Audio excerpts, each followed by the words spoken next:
You'd be dead before you cleared the hangar doors. The commander's voice cracked through the tactical operations center like a warning shot. 6 men were dying on a mountain nobody could reach. The only aircraft built to survive that storm sat grounded, its pilot in surgery, its cockpit requiring skills nobody on base possessed. Then a supply clerk stepped out of the shadows. "I can fly it." The room went silent, because Captain Harper Quinn wasn't supposed to know how to fly a billion-dollar prototype. She wasn't supposed to have a classified file. She wasn't supposed to be anyone at all. Minutes later, strapped into a cockpit screaming warnings, she cut the flight computer's power with her bare hand and dove 70,000 pounds of aircraft straight toward a frozen mountain floor. What she didn't know yet, the sabotage waiting inside that aircraft, and the general who ordered it, were connected to a murder 5 years old. Her father's. The mountain didn't care. That was the first thing Harper Quinn understood about Cascade Ridge. Not the cold, not the altitude, the indifference. 10,000 feet of granite and ice that had been standing here since before anyone wore a uniform, before anyone drew a border, before anyone decided which flag got planted where. The mountain didn't care who died on it tonight. Harper Quinn cared. That was the difference between her and the mountain. That was, she sometimes thought, the entire problem with her life. She stood at the edge of the tarmac at Forward Operating Base Ironwood, hands jammed into the pockets of a government-issue parka, 2 sizes too big, watching the storm roll in off the ridgeline like something alive, like something with intentions. The wind carried snow sideways in long silver ribbons, and somewhere behind those ribbons the sky was doing something it shouldn't. Category 3, maybe worse by midnight. The kind of storm that grounded everything with wings. Except one thing, she didn't look at Hangar 4. She never looked at Hangar 4, because looking meant remembering, and remembering meant the ache behind her ribs that never quite went away, the one that had lived there for 5 years now, quiet most days, screaming on nights like this. 28 years old, a logistics coordinator's badge clipped to her chest, a cargo manifest tucked under one arm. That was who Harper Quinn was supposed to be tonight.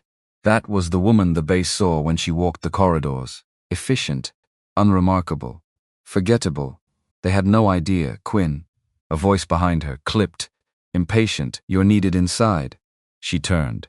Airman Dale Ruiz, barely old enough to buy a beer, stamping his boots against the cold.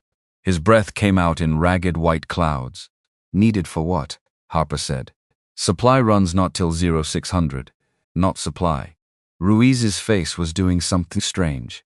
Something between fear and awe. "There's a situation. Now." Harper's stomach dropped. Not because she knew what was happening, because she'd learned, over 5 years of watching this base breathe in and out, that when a 19-year-old airman's face went that particular shade of pale, something had already gone wrong somewhere far away. Something with blood in it. She followed him inside. The Tactical Operations Center at Ironwood was a windowless bunker buried under 6 feet of reinforced concrete, and on a normal night it hummed along in low, professional quiet. Radar techs sipping burnt coffee. Officers murmuring over maps. The occasional laugh, quickly swallowed. Tonight screamed. Harper pushed through the blast door and the noise hit her like a wall. Radios overlapping. Someone shouting coordinates. A red warning light spinning lazy circles across the ceiling, painting everyone's face the color of an open wound. At the center of it all stood, Lieutenant Colonel Grady Boone. 20 years of black site deployments carved into the lines of his face. A man who did not by reputation panic. He was panicking. "I don't care what the manual says, General. I need air support in that valley in the next 15 minutes or I am going to lose 6 men. Boone's fist came down on the tactical table hard enough to make the coffee cups jump. 15 minutes. General Marcus Wells stood across from him, arms folded, face composed into something that might have passed, in a dimmer room, for calm command presence. Harper had never liked that face. Couldn't say why. Just a small cold thing that lived at the base of her skull whenever Wells was in the room. "Colonel, you know what's out there," Wells said. 70-knot gusts. Zero visibility past 100 yards. I send a Black Hawk into that valley. I'm not rescuing your men. I'm adding 6 more caskets to the pile. Then what do you suggest? We let them die on a radio call? Harper stood frozen just inside the door. Nobody had noticed her yet. That was the advantage of being forgettable. You could stand in a room full of desperate men and hear everything. The radio on the main console crackled, and a voice broke through it, thin with static and something worse. Fear held together by training. Harper recognized that particular tone. She'd heard it before, in another life, through another radio, on another mountain that also hadn't cared. Kodiak, this is Talon Actual. We are pinned in grid 49er, taking heavy fire. I have 2 men down, and I say again 2 operators down, requesting immediate exfil. The transmission dissolved into gunfire and static. Boone's jaw worked. That's my team, he said, quieter now, and somehow the quiet was worse than the shouting. That's my team out there dying, while we stand in a warm room arguing about wind speed. Wells exhaled through his nose. There's nothing flying tonight, Colonel. Nothing that can survive that storm and that terrain both. What about Hangar 4? The room went still. Harper felt it before she understood it. A drop in temperature that had nothing to do with the storm outside. Every officer near the tactical table went quiet at once, the way people go quiet around a subject they've been trained not to discuss. The warden is grounded, Wells said too fast. You know that.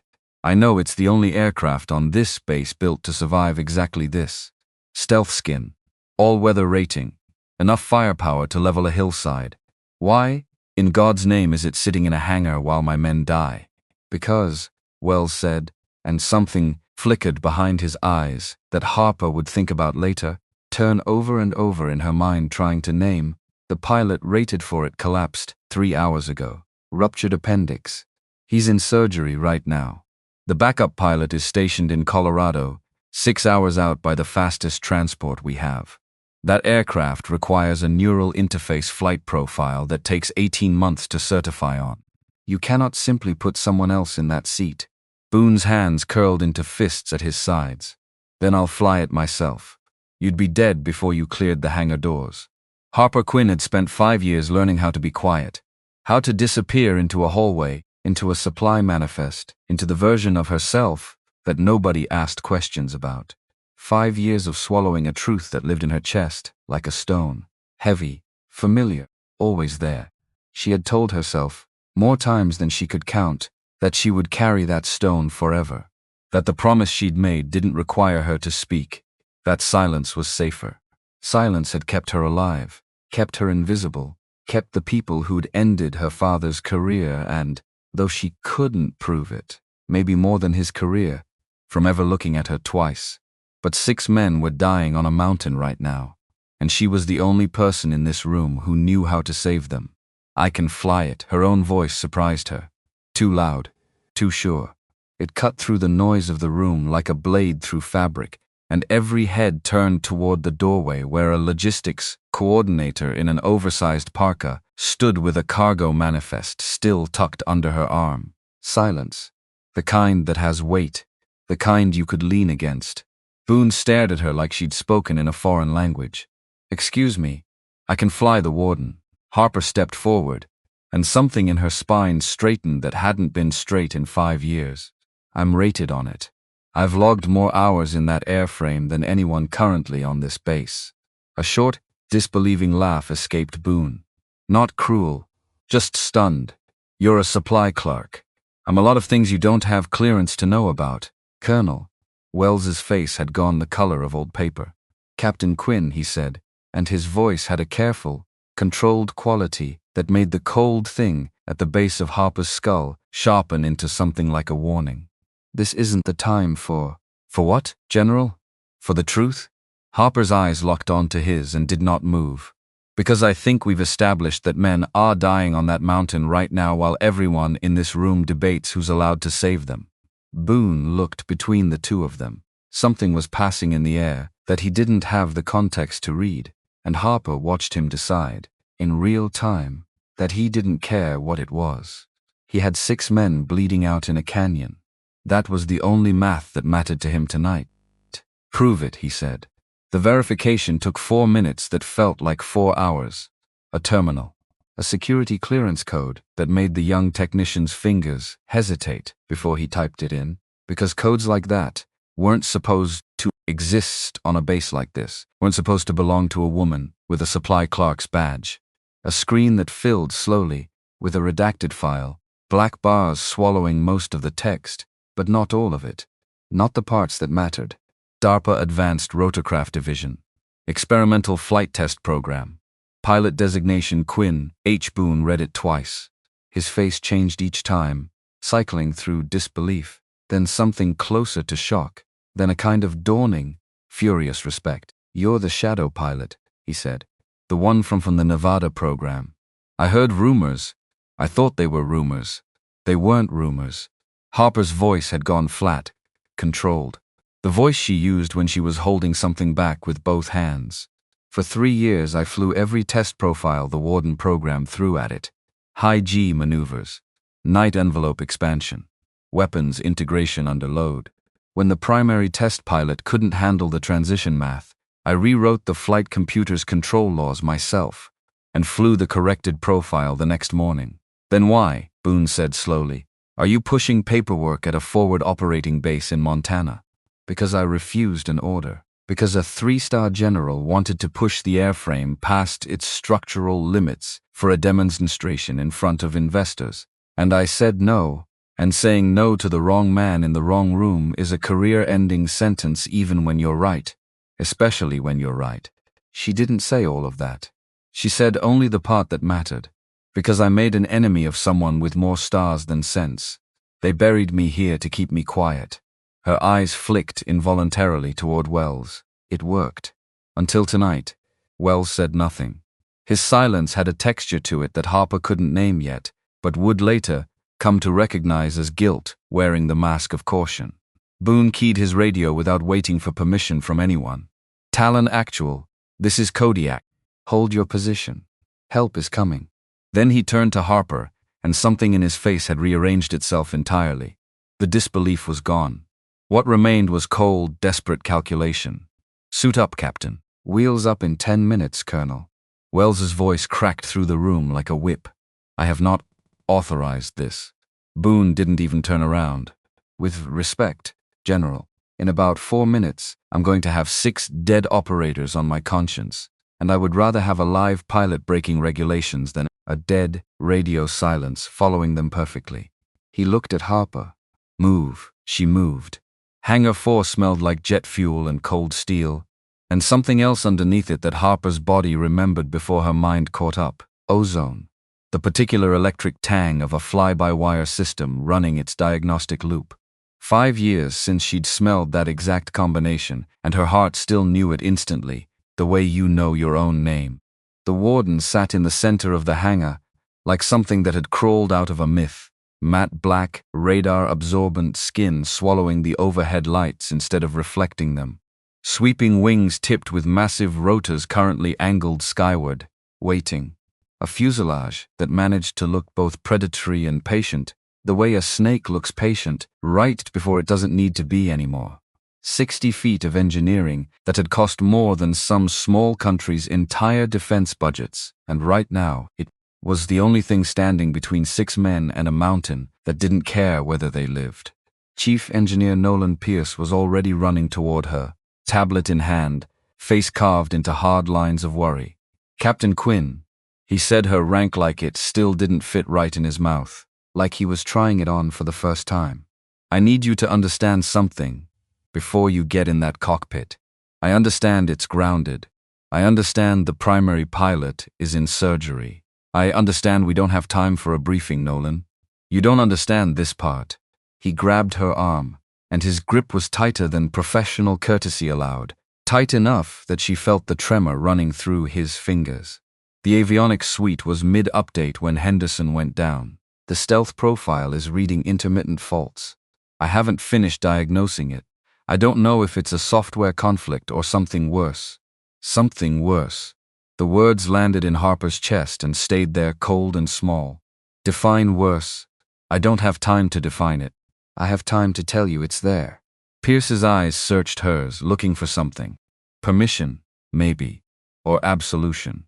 If you fly into that valley with a compromised stealth profile, every radar station between here and the border is going to see you coming. Harper looked past him, toward the cockpit ladder, toward the aircraft that had once been the entire architecture of her life, and was now a stranger she needed to trust with 6 men's futures. Then I'll fly low enough that it won't matter, she said, and started climbing. The cockpit closed around her like a held breath.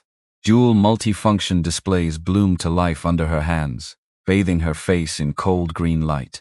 Muscle memory took over. Before conscious thought could catch up, her fingers finding switches she hadn't touched in 14 months, flipping them in a sequence that lived somewhere below language, somewhere in bone. Because this was the part nobody understood. Nobody who hadn't spent 3 years married to a machine like this one. It wasn't just training. It was intimacy. She knew this airframe's temperament the way you know a difficult relative's. Knew which alarms mattered and which were noise.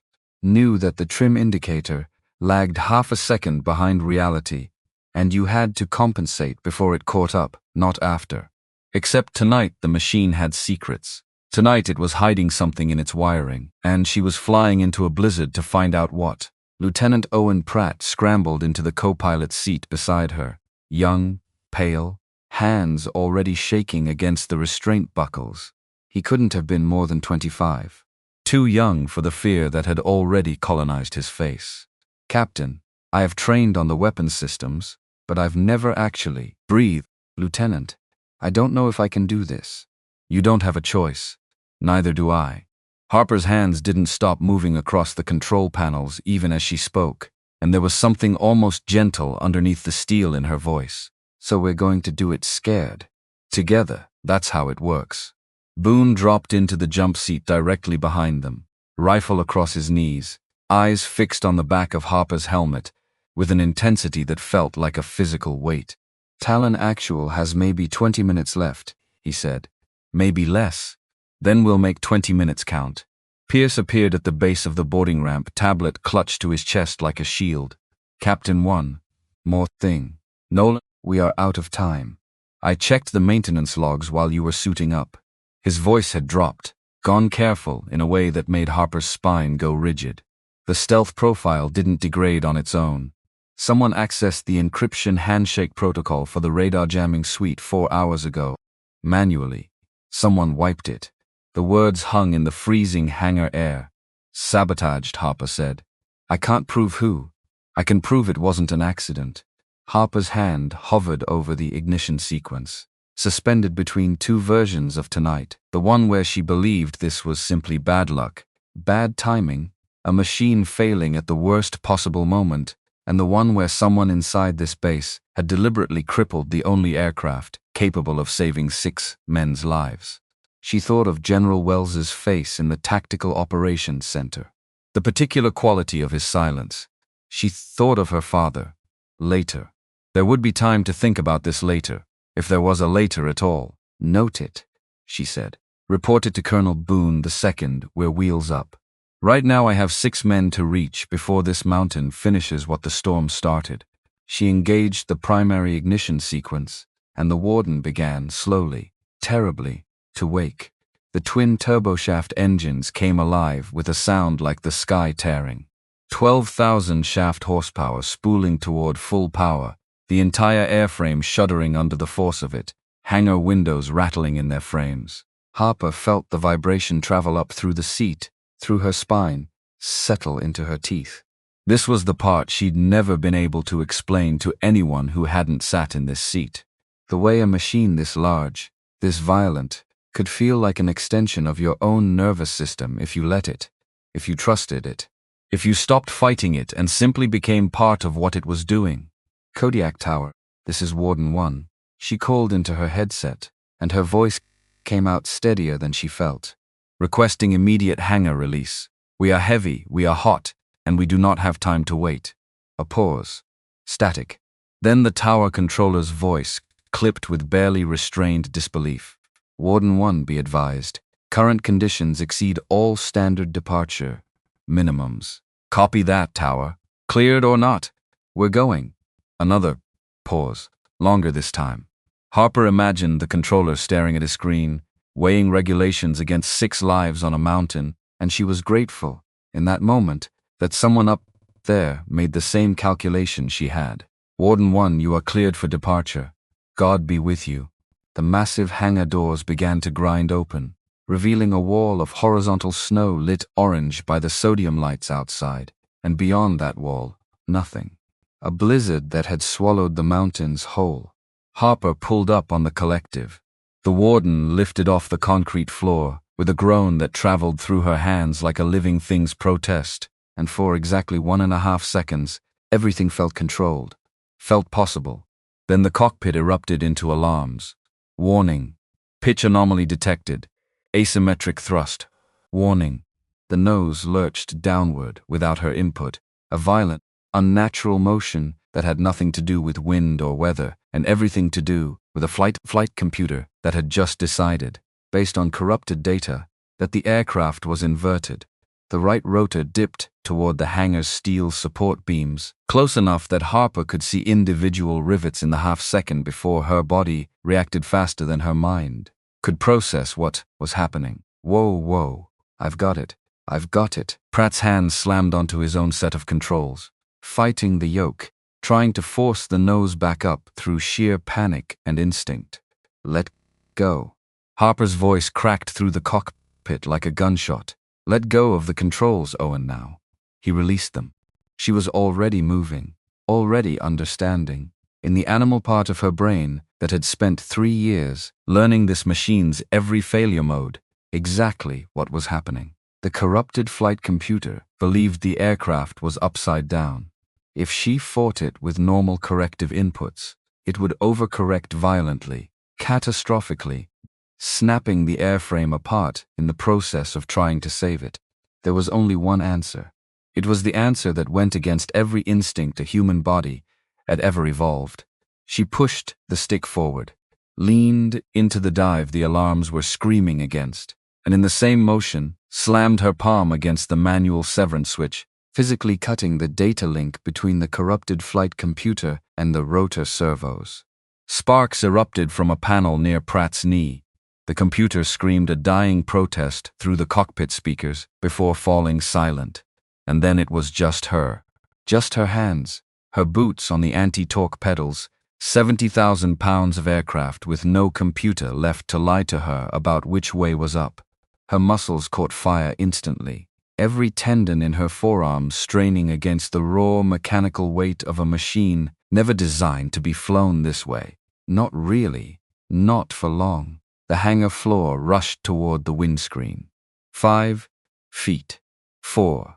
Harper hauled the yoke back with everything her body had, boots slamming the pedals in a rhythm that lived somewhere below conscious thought, and the nose came up. The warden stabilized, less than 3 feet above the concrete, hovering, shaking, alive. Nobody in the cockpit breathed for a full second. Then Harper pushed the throttles forward, and the aircraft shot out through the hangar doors into the blinding white throat of the storm, swallowed instantly by the dark. Inside the blizzard, the world stopped existing in any way that made sense. There was no horizon, no up, no down that the eye could confirm without instruments. Just an endless, screaming wall of white battering the windscreen, the airframe bucking under gusts that hit like physical blows, throwing the 60-foot aircraft sideways, with a force that would have terrified anyone who hadn't spent years learning to read a machine's language instead of trusting their own senses. Harper's eyes moved in a practiced circuit terrain display, artificial horizon, airspeed, the flickering amber warning that meant the stealth suite was still compromised, and there was nothing she could do about it up here. Her hands never stopped moving. Small corrections, constant corrections, the kind of flying that looked, from the outside, like stillness, and felt, from the inside, like wrestling something enormous and half wild into temporary submission. 2 minutes to the border, Pratt called out, his voice tight but steadier now, the terror in it burning off into something closer to focus. We're going to be inside the radar net. Copy. Harper's jaw tightened, dropping altitude. We're going to hug the canyon floor, If we can't hide from their radar with technology, we'll hide from it with geography. Boone leaned forward from the jump seat, close enough that she felt his breath against her ear, over the engine roar. Talk to me, Captain. What does that mean in numbers I can understand? It means we're about to fly 60 feet above a frozen riverbed at nearly 300 miles an hour in zero visibility, and if I misjudge a single turn, we become part of the mountain. Boone didn't say anything for a moment. Can you do it? Harper's hands tightened on the yoke. Somewhere in the storm ahead, beyond the reach of her instruments, 6 men were bleeding into the snow, waiting for a rescue that most of the base had already written off as impossible. She thought of her father, the way she always did in moments like this, the memory arriving uninvited and unstoppable. His voice in her ear during her first real solo flight, calm, low, certain. Fear doesn't go away, Harper. You just learn to fly with it, sitting in the seat next to you. Watch me, she said, and pushed the nose down into the canyon. The warden dove into Cascade Ridge's narrow gorge like something falling, not flying, the rocks on either side, close enough that Harper could see individual striations in the frozen stone whenever the storm thinned for half a second. 60 feet above a river that had frozen solid weeks ago, the aircraft's belly close enough to the ice that its own downwash kicked up ghostly spirals of powdered snow in its wake. She flew almost entirely by feel. The terrain display helped, gave her a skeleton of what lay ahead, but the storm was moving faster than the sensors could paint it, and half the time she was reading the canyon by the way the wind pressure changed against the fuselage. The subtle shift in vibration that meant a wall was closer than the instruments claimed. Because this was the truth about flying that nobody outside the cockpit ever understood. It wasn't math. Not really. Math got you off the ground. Math kept the engines running. But the actual flying, the kind that kept a machine like this alive in conditions like these, was instinct sharpened by 10,000 hours, until it stopped feeling like thought at all. Missile lock. Pratt's voice shattered through the cockpit, high and thin with terror.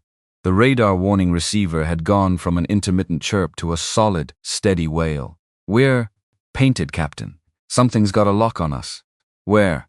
Ridge to our 2 o'clock. It's a surface-to-air battery. I don't know how they're seeing us through this weather. The stealth suite, Boone said grimly from the jump seat. It's still compromised. Harper's mind raced through the sabotage, through Pierce's warning in the hangar, through the cold certainty settling into her stomach that whoever had wiped that encryption handshake had known exactly what they were doing. This wasn't bad luck. This was a door left open on purpose, and something ugly had just walked through it. Missile in the air, Pratt screamed. Impact in 15 seconds. Flares, Boone barked. Won't work. Harper's voice stayed unnervingly level even as her hands moved with violent, precise speed across the controls. That's a radar-guided seeker head. Flares are for heat seekers. We can't decoy this. We have to outfly it. You cannot outfly a missile in a 70,000-pound aircraft. I'm not going to outfly it. Her eyes locked onto the terrain display, found the shape she needed. A limestone pillar splitting the frozen river ahead, jagged and enormous, rising nearly 100 feet above the ice. I'm going to make it choose between us and a mountain. 10 seconds, Pratt's voice cracked. Harper shoved the throttles to the firewall and rolled the warden into a brutal 60-degree bank, diving toward the frozen river with a violence that threw everyone in the cockpit against their restraints. The altimeter spun downward. In a blur, she felt more than red. 80 feet. 30. Pull up, the automated ground proximity system shrieked, and underneath it, Boone's voice, low and urgent. Quinn, not yet. She was watching something none of the instruments could show her. The geometry of pursuit.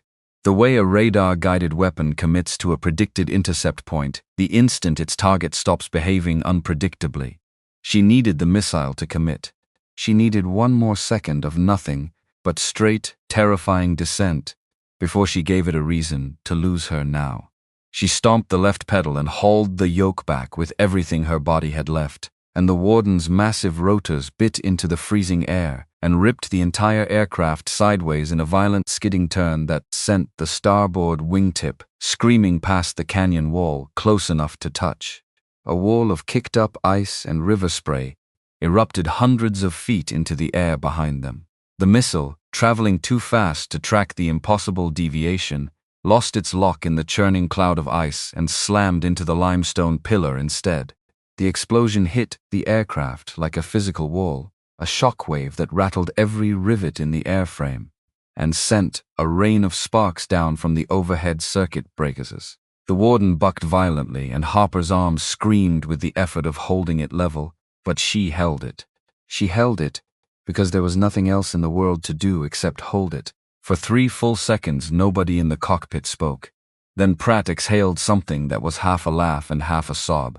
"Radar lock is gone. It's gone. We lost it. We status on the engines." Harper cut in, because there wasn't time for anyone to fall apart yet, herself included, and if she let herself feel what had almost just happened, she wasn't sure she'd be able to keep flying. "Port intake's running hot," Pratt reported, pulling himself together with visible effort. "We ingested some ice in the turn, but thrust is holding at 91%. Copy. Distance to the extraction point? 1 mile, maybe less." Boone's hand landed on the back of her seat, and when he spoke, his voice had changed entirely from the man who doubted her 20 minutes ago in the Tactical Operations Center. "Captain Quinn, I don't know what that was. I don't know how you did that. But I've flown with the best pilots in this country's special operations community, and none of them could have pulled that off blind, in this weather, with a dead flight computer." Harper didn't answer right away.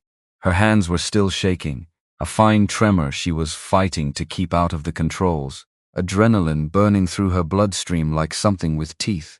"Ask me again when we've actually gotten your men out," she said. "We're not done yet." The storm broke, just barely, as they crossed into the final approach corridor, thinning enough for Harper to catch her first real glimpse of the extraction site. A shallow crater scraped into a snow-covered slope, lit by the strobing muzzle flashes of a firefight that had clearly been going on far longer than anyone back at Ironwood had wanted to admit. Green tracers arsed upward from American rifles, answered by a heavier, angrier stream of red tracer fire pouring down from a tree line higher up the ridge. Even from this altitude, even through the storm, Harper could see the enemy position advancing, closing the distance meter by meter, tightening a noose around 6 men who had nowhere left to retreat. "Talon actual, this is Warden 1, she transmitted, her voice cutting clean through the chaos of the frequency. "Keep your heads down. We're bringing the weather with us." A voice crackled back, ragged with exhaustion and disbelief in equal measure. "Warden 1, did you say, Warden? That bird's grounded. Who the hell is flying?" "Later, Colonel. Right now, get small."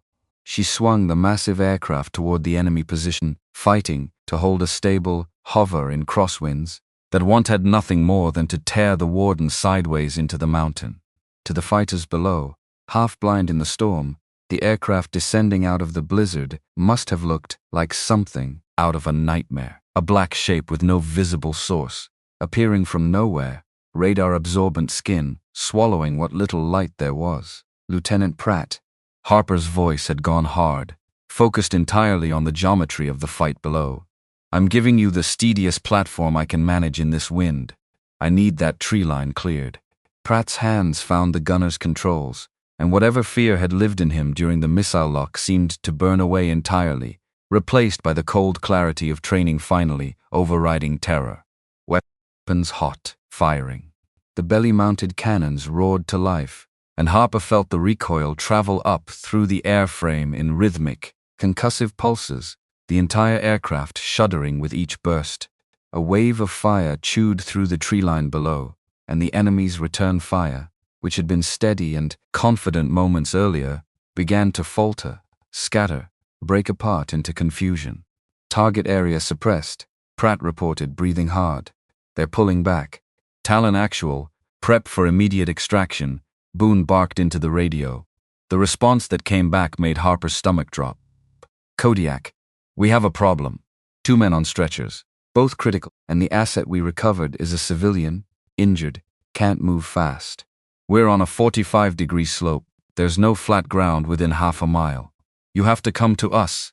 Pratt turned to Harper, already shaking his head. "Captain, a tilt rotor can't land on a grade that steep. The rotors will strike the slope before the gear ever touches down. We need flat ground. There's no way around it." "There's no flat ground," Harper said. "So I'm going to make one." She eased the C-click forward, nudging 70,000 pounds of aircraft toward the sheer, snow-choked face of the mountain, close enough now that the rotor wash was throwing up a churning wall of white that swallowed the windscreen entirely. "Quinn, what are you doing?" Boone said, and for the first time since the Tactical Operations Center, there was real fear in his voice. A pinnacle landing. Her eyes never left the narrow rock outcropping ahead, barely wide enough for the front landing gear, everything else falling away into a dark, snow-choked abyss behind it. "I rest the nose gear on that ledge. Hover the rest. I can hold it steady for about 60 seconds before the thermal stress on the rear rotor assembly starts to matter. Tell your men to move like their lives depend on it, because they do." Boone was already keying his radio. "Talon actual. Ramps coming down, you have 1 minute. Move." Harper brought the aircraft in with a precision that required every ounce of concentration she had left, the massive rotors churning a hurricane of snow just feet from the rock face, until the nose gear touched down on the narrow ledge with a heavy metal crunch that rattled through her teeth. She worked the pedals and collective in constant, minute adjustments, balancing the entire weight of the aircraft on that single point of contact, while the rear half hung suspended over open air, held level by nothing but her hands and whatever the mountain's crosswinds decided to do next. Because the flight computer was dead, there was no automated system left to compensate for the wind. Every gust had to be counted manually, instantly by feel, her forearms burning with an effort that had stopped being about strength and become entirely about will. The rear ramp lowered. Boone was already moving, sprinting into the snow, and through the side window, Harper watched the SEALs emerge from the crater below, dragging 2 stretchers and half carrying a third figure between them, an older man in torn civilian clothes, blood soaking through a makeshift bandage at his side. "Go," Boone bellowed, hauling the first stretcher up the ramp. "Go, go, go." Harper's eyes flicked to the clock on her display. 40 seconds, the rear rotor assembly was already reading elevated stress. 30 seconds. "Faster," she said into the radio, and her voice, for the first time all night, cracked with something that wasn't fear exactly, but was close to it. "I can't hold this much longer." The last stretcher came up the ramp at the 18-second mark. Harper felt the weight shift register through the controls, felt the aircraft's balance change as the cargo bay filled, and the moment Boone's voice came through her headset, "All aboard. Ramps up. Go, go, go." She was already pulling the collective, lifting the nose gear off the ledge and dropping the aircraft away from the mountain face, in a single fluid motion that left her arms shaking with released tension. The warden climbed back into the blizzard, alive, full, carrying 6 men off a mountain that had, for one single night, been made to care. It was in the cargo bay, 3 minutes into the flight home, that everything Harper thought she understood about tonight came apart.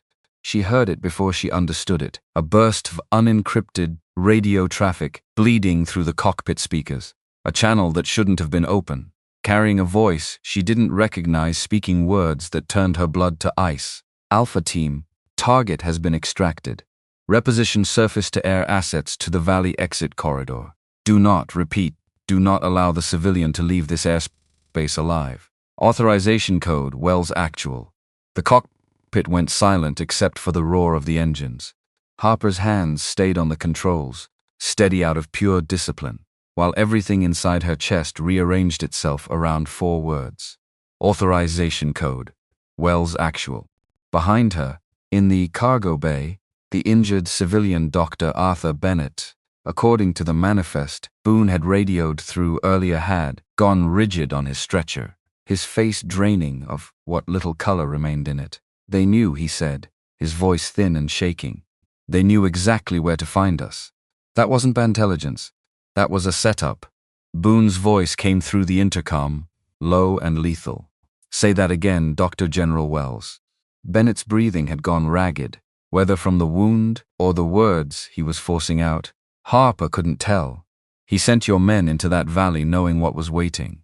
He needed there to be no witnesses left to what I know. Harper's grip on the yoke tightened until her knuckles went white beneath her gloves, because the cold thing that lived at the base of her skull, whenever General Wells was in a room, the thing she'd never been able to name, suddenly had a name. It had always had a name. She'd simply spent 5 years refusing to say it out loud, refusing to let herself believe that the machinery, which had ended one career, could reach far enough to end lives. Until tonight, when it tried to end 6 of them, and hers along with them, in a canyon that didn't care whose blood it swallowed. Captain Boone's voice close behind her now. Careful. You went quiet. I'm flying. You went quiet a specific kind of way, Quinn. What aren't you telling me? Outside the cockpit, the storm had begun, almost imperceptibly to thin, revealing jagged black peaks rising against a sky that was, impossibly, beginning to clear. Somewhere beyond those peaks lay Ironwood, and inside it, a man who had stood in a tactical operations center an hour ago, wearing the careful, controlled face of someone who already knew how tonight was supposed to end. Harper thought of the redacted file that had flashed across a terminal screen, of a career that had ended overnight for refusing an unsafe order, of a father who had once flown an aircraft, very much like this one, who had asked too many questions about a program not so different from the warden, and who had died 5 years ago in circumstances the official report had called, with a bureaucratic tidiness that had never once satisfied her, an accident. I don't know yet, she said finally, and it was the truest thing she'd said all night. But I intend to find out, and when I do, General Wells is going to wish that missile had found us instead. The warden pushed onward through the thinning storm, carrying 6 survivors and a truth that had been buried for 5 years back toward a base where the man who had buried it was still waiting, still believing, for one more hour, that tonight had gone exactly according to plan. The following is a work of fiction. All characters, locations, military units, and events are entirely fictional and created for dramatic storytelling purposes. Any resemblance to real persons, real military operations, or real events is coincidental. Silence has a sound. Harper Quinn had never believed that, until the moment the radio traffic died in her headset and left the cockpit with nothing but the roar of twin engines and the memory of 4 words burning behind her eyes. Authorization code. Wells Actual. Because that was the thing about betrayal. It didn't arrive with thunder. It arrived quiet. It arrived in a clipped transmission on a channel that shouldn't have been open, spoken by a voice that assumed nobody would ever hear it. And now she had heard it, and there was no way to unhear it, no way to fly this aircraft back into the version of tonight where General Marcus Wells was simply a difficult commanding officer instead of something far worse. She flew. That was the only thing her hands knew how to do right now, so she let them do it, while the rest of her mind tore itself apart trying to catch up. Captain. Boone's voice low close to her ear. Talk to me. Not yet. Quinn, I need 30 seconds, Colonel. Give me 30 seconds to fly this aircraft before I fall apart. He gave her the 30 seconds. She used every one of them, eyes moving in their practiced circuit, terrain, airspeed, engine temperature, the small mechanical rituals that had kept pilots sane in cockpits for 100 years, because they gave the mind somewhere safe to stand while the rest of the world burned down around it. Then she exhaled, long and slow, and let the 30 seconds end. Wells sent us into that valley to die, she said. Not us specifically, Dr. Bennett specifically. We were collateral, acceptable losses in whatever he's protecting. You don't know that. I know an authorization code with his name on it. Just ordered a kill team to make sure a rescued civilian never leaves this airspace alive. Her jaw tightened. That's not ambiguous, Colonel. That's an order. In the cargo bay behind them, Dr. Arthur Bennett made a sound that wasn't quite a laugh and wasn't quite a sob, some fractured thing caught between the two. Harper glanced at the rearview camera feed on her secondary display and watched him press a hand against the bandage at his side, his face gray with blood loss and something that looked, unmistakably, like grief arriving early. He's known for months, Bennett said, his voice thin, threaded through with static from the intercom. Wells. I worked with him, trusted him. God help me. And the whole time he was selling everything I built to people who should never have had access to it. Pratt turned in his seat, young face pale under the green cockpit glow. Selling what exactly? Aircraft systems, Bennett said. Weapons integration protocols. The kind of technology that takes a decade and a few $1 billion to develop legally, and about 18 months to steal if you have the right access and the wrong conscience. He closed his eyes. I found out 3 weeks ago. I was building a case. Documentation, financial records, everything. That's why they took me. Not randomly. Because I was about to become a problem, and problems like me tend to disappear quietly. Harper's hands went still on the yoke for exactly 1 second before muscle memory pulled them back into motion. Because this was bigger than a bad commanding officer making a bad call under pressure. This was bigger than a single cancelled career, a single reassignment to a forgotten logistics desk in the middle of Montana. This was a machine, grinding slow and patient, and it had been grinding for longer than tonight, longer than this mission. Maybe. And here the thought arrived with a cold certainty that made her stomach drop maybe longer than 5 years. She didn't say the rest of what she was thinking, not yet. Some things had to be earned before they could be spoken out loud, and she wasn't ready to earn this one in front of strangers. Colonel, she said instead, forcing her voice back into something professional, something that could hold a mission together and for a few more minutes. We have a problem bigger than getting home. I'm aware. If Wells ordered an intercept on the Valley exit, he's not going to stop just because that intercept failed. He's going to escalate. He has authority over every asset on this base. Security details, communications, possibly even air defense assignments. Her eyes flicked to the terrain display, calculating distance, fuel, options that were narrowing by the second. We are flying an aircraft with a compromised stealth profile back toward the one man who wants us dead, and he has the keys to every door between here and home. Boone's jaw worked in the dim light. Then we don't fly toward him. We don't have a choice. Ironwood is the only base within range with a runway rated for... I didn't say we don't land at Ironwood. His eyes, when they met hers in the reflection of the windscreen, had gone hard, cold, the eyes of a man recalculating an entire war in real time. I said. We don't fly toward him unprepared. You get us home, Captain. I'll figure out what we do when we land. Harper held his gaze for a moment longer than the mission strictly required. Copy that, she said, and pushed the throttles forward into the dark. The radio came alive again 11 minutes later, and this time it wasn't a leaked transmission meant for someone else's ears. This time it was addressed directly to them, and the voice on the other end belonged to a communications officer at Ironwood, whose tone carried the particular strain of someone reading from a script they didn't fully understand. Warden 1, this is Ironwood Tower. Be advised, General Wells has ordered all inbound traffic rerouted through Checkpoint Delta for security screening prior to hangar approach. Comply and hold at Checkpoint Delta pending further instruction. Pratt looked over at Harper, confusion written across his young face. What's Checkpoint Delta? It's not a checkpoint, Boone said before Harper could answer, his voice grim. It's a kill box. Wells is trying to funnel us somewhere he controls before we ever reach a hangar full of witnesses. Harper's hands tightened on the controls. Because that was exactly it, wasn't it? That was the shape of it now, clear and ugly and undeniable. A man who had spent an evening pretending concern, pretending caution, pretending that regulations and wind speeds were the only things standing between 6 operators and a rescue, had spent that same evening quietly repositioning every piece on the board to make sure none of them survived long enough to say what they now knew. Ironwood Tower, Harper transmitted, her voice deceptively calm. Warden 1 is inbound, with 2 critical casualty requiring immediate medical attention. We do not have fuel or time for a security detour. Requesting direct approach to the primary hangar.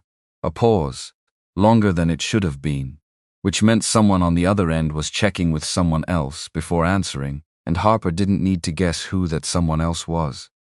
Warden 1, That request is denied. Complete with rerouting instructions. Boone leaned forward, snatching the secondary headset from its cradle. Tower, this is Lieutenant Colonel Grady Boone, and I am ordering you to disregard that instruction. I have 2 men who will die without immediate surgical intervention, and I will hold whoever delays that responsible personally. Direct approach. Now. Another pause. Static crackling in the space between demand and answer. Copy, Warden 1. Direct approach authorized. God help whoever's making these calls tonight. Harper exhaled a breath she hadn't realized she was holding. That won't stop him, she said quietly. For Boone's ears only, it'll just make him faster. I know. Which means we need to be faster too. She pushed the throttles further forward, watching the fuel gauge tick downward with a speed that made her stomach clench, because faster meant burning through a margin she didn't have much of to begin with. But slow meant giving General Wells more time to finish what he'd started in that canyon. And Harper had decided, somewhere over the last 20 minutes, that she was done giving that man anything at all. It was Dr. Bennett who broke the silence next, his voice drifting up through the intercom from the cargo bay, thinner now, weaker, but carrying a strange, deliberate steadiness that made Harper's skin prickle before he'd even said anything specific. Captain Quinn, a pause, labored breathing. That's your name, correct? Quinn? Yes, sir. There was a pilot years ago, Colonel Daniel Quinn. Another pause, longer this time, and Harper felt something cold and enormous begin to move in her chest before he even finished the sentence. Test program out of the original Warden development site. Before it moved here, before any of this, the cockpit seemed to shrink around her. That was my father, she said, and her voice came out, smaller than she wanted it to, smaller than the voice of the pilot who had just cut a flight computer's power link and dove a 70,000-pound aircraft toward a frozen river to dodge a missile. Because there were 2 Harpers living inside her tonight, and only one of them knew how to fly. The other one was still 23 years old, standing at a funeral in the rain, being handed a folded flag by a man who wouldn't meet her eyes. I worked with him, Bennett said, briefly, before I moved to a different division. He was a ragged breath. He was the best pilot I ever met, and he asked too many questions. About procurement irregularities in the early Warden supply chain, about contracts that didn't add up. Harper's hands had gone very still on the controls, and it took a conscious act of will to keep them moving, to keep flying, because some deep animal part of her wanted nothing more than to stop this aircraft in mid-air and simply listen. Doctor. Her voice cracked, just slightly on the single word. What are you telling me? I'm telling you that 6 years ago, an experimental aircraft your father was testing suffered what the official report called a catastrophic hydraulic failure at low altitude. Bennett's voice was barely above a whisper now, each word costing him visible effort. I read that report. I signed off on parts of the investigation because I trusted the people who wrote it. I was wrong to trust them. Say it, Harper said, and the words came out of her like something torn loose. Whatever you're circling around, Doctor, say it. There was no hydraulic failure. Bennett closed his eyes. I found the maintenance records 8 months ago, buried in an archive nobody was supposed to access anymore. Someone falsified the pre-flight inspection log. Someone signed off on a component they never actually replaced. Your father didn't die because of a mechanical failure, Captain. He died because someone wanted him silenced and made it look like an accident. The cockpit went absolutely silent except for the roar of the engines and the wind screaming past the windscreen. 5 years. 5 years of a grief that had never fully made sense to her, that had always carried some small, unexplainable wrongness at its center, some sense that the story she'd been told didn't line up with the man she'd known. Her father had checked every bolt on every aircraft he'd ever flown himself, twice, because he didn't trust anyone else to care as much as he did. A hydraulic failure the investigators hadn't caught. It had never sat right. She had spent 5 years telling herself that grief simply didn't make sense, that there was no version of loss that felt reasonable, and so she had buried the wrongness alongside the man and tried to build a life on top of the grave. and now a dying stranger in the back of an aircraft she'd stolen off a base she no longer trusted was telling her that the wrongness had been real all along. "Whose signature?" she said, and her voice had gone flat, dangerous, stripped of everything except the question. "On the maintenance log." "Whose name?" Bennett was quiet for a long moment. When he spoke again, his voice had dropped so low, she almost missed it beneath the engine noise. "I couldn't confirm it with certainty. Not then." A pause, heavy with everything he was about to say. "But the authorization chain for that base's maintenance division at the time ran through one name. The same name that just tried to have us killed in that valley tonight." Harper's hands closed around the yoke, so tightly her knuckles ached, because there it was. The thing she had spent 5 years refusing to let herself believe, sitting now in her cockpit in the mouth of a dying man, stripped of every excuse she had ever built to avoid looking at it directly. Wells. General Marcus Wells, who had stood in a tactical operations center tonight and argued for caution, for regulations, for the safety of men he was actively trying to get killed. The same man, if Bennett was telling the truth, who had signed the paperwork that ended her father's life 6 years ago and buried the truth under a hydraulic failure that had never existed.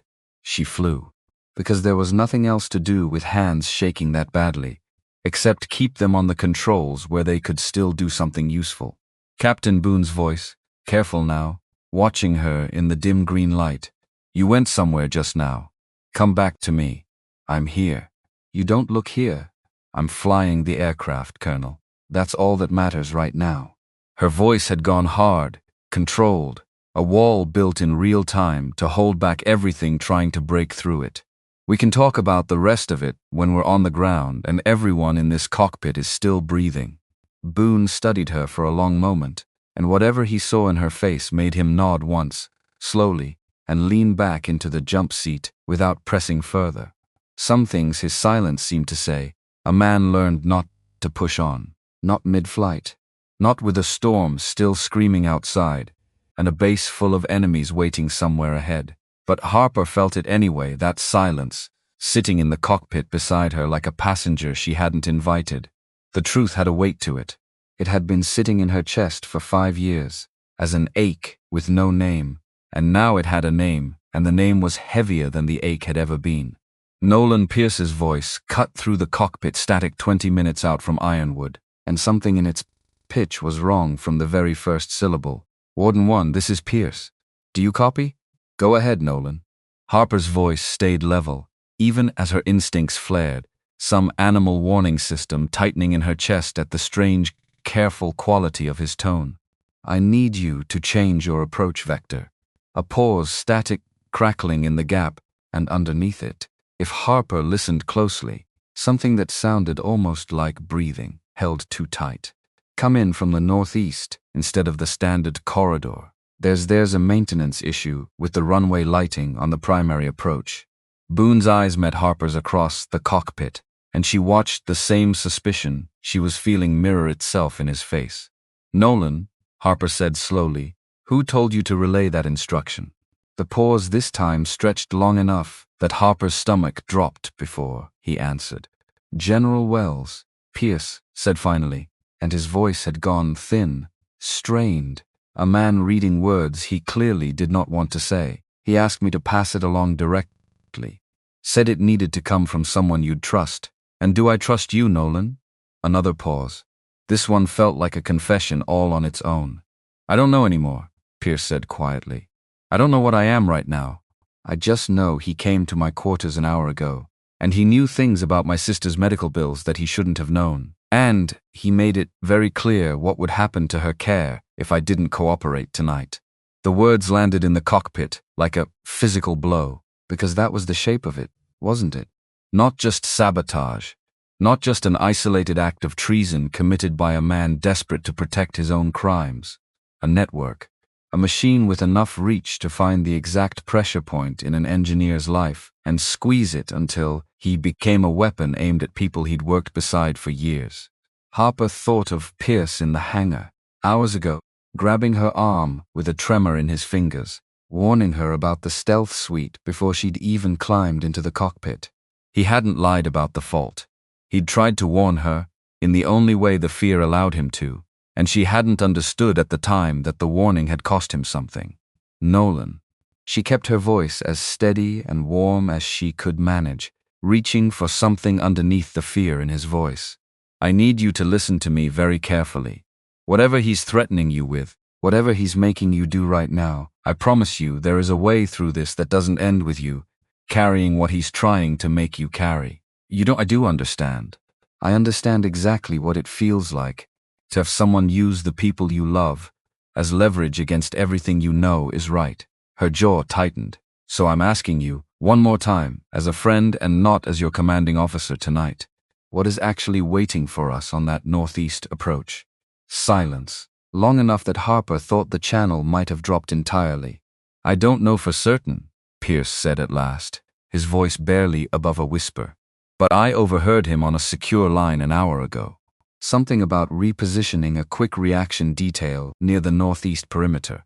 I think, his breath hitched audibly. I think if you fly that vector, you're flying into an ambush he controls personally. No radar, no official record, just men with orders and no witnesses left to contradict whatever story he tells afterward. Boone's face had gone to stone. Then we don't fly northeast. No, Harper agreed, we don't.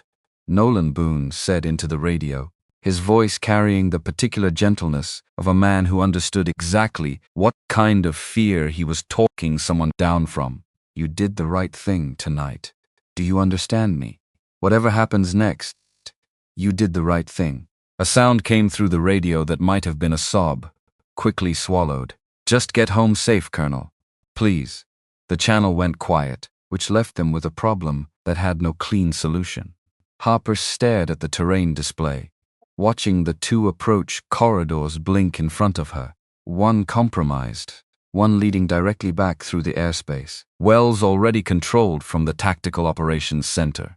Somewhere ahead, past the thinning edge of the storm, Cascade Ridge's highest peaks stood between the Warden and the long way home, a route so dangerous under normal conditions that flight manuals simply marked it as prohibited and moved on without further explanation. There's a third option, she said slowly, thinking out loud in a way she rarely allowed herself to do in front of other people. We go over the ridge instead of around it. Pratt turned in his seat, eyes wide. Captain, the service ceiling on this airframe is 12,000 feet in ideal conditions. Those peaks are pushing 14,000. I'm aware of the numbers, Lieutenant. Then you're aware that what you're proposing isn't difficult. It's impossible.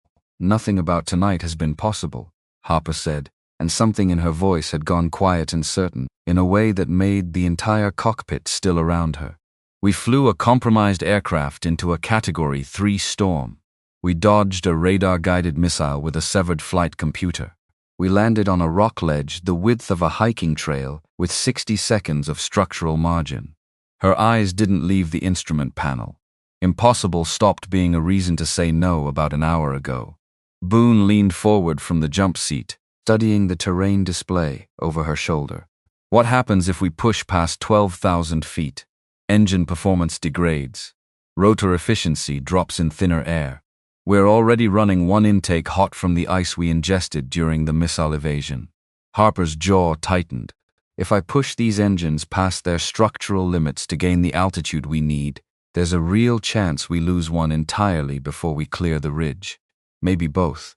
And if we don't, then we fly straight into whatever Wells has waiting for us at that checkpoint, and I don't think any of us walk away from that conversation.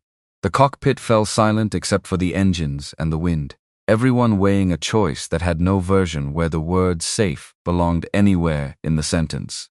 Do it, Boone said finally, his voice carrying the flat, final tone of a man who had made harder calls than this one and lived with the weight of every single one of them. Break the aircraft if you have to. Just get us over that mountain. Harper's hands moved across the controls with a speed and certainty that belied the fear sitting cold and enormous in her chest. She slammed the throttles forward to their absolute maximum, and the twin engines answered with a scream that traveled through the entire airframe like something in genuine pain.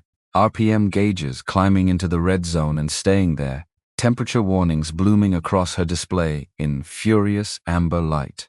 The warden's nose pitched sharply upward, climbing the sheer, storm-battered face of the mountain like something trying to outrun its own destruction. Rivets groaned in the cargo bay. A warning tone began to sound, low and insistent, cataloging every system that was straining toward failure in real time. 10,000 feet, Pratt called out, his voice tight with barely controlled fear. 11,000. Because this was the part nobody who hadn't sat in this seat could ever truly understand. It wasn't bravery, not really, not in the way the word got used in stories told afterward, softened and polished into something heroic. It was closer to something else entirely. It was choosing, in the space of a single breath, to trust a machine screaming its own destruction, rather than trust the man waiting for you on the ground. 12,000, Pratt said, and his voice had gone up an octave. We're past service ceiling, Captain. We are past. I know what we're past, Lieutenant. The engines screamed louder. A fresh warning light bloomed across the display, this one steady, insistent, cataloging turbine temperatures climbing toward numbers that lived in the manufacturer's manual under a single stark word, catastrophic. Harper held the throttles pinned anyway, because somewhere below and behind them, on a mountain that had already tried to kill 6 men once tonight, a general with blood on his hands and a career built on other people's silence was waiting to finish what he'd started. And somewhere ahead, past a peak that regulations said, no aircraft like this one should ever attempt to clear, was the only path home that didn't run straight through his open hand. 13,500, Pratt whispered, and Harper could hear, underneath the fear, something that had started to sound almost like disbelief, almost like hope. The mountain's jagged summit rushed toward the windscreen, close enough now that individual outcroppings of rock were visible through the thinning storm, close enough that every instinct in Harper's body screamed at her to pull back, to abandon the climb, to accept defeat and turn toward whatever waited at the checkpoint instead. She held the throttles pinned. The warden cleared the peak by less than 20 feet, close enough that the rotor wash kicked loose a small avalanche of powder snow along the ridgeline, and the instant the summit fell away beneath them, Harper cut the throttles and threw the aircraft into a steep, controlled dive down the far side of the mountain, bypassing the ambush, waiting on the other side entirely.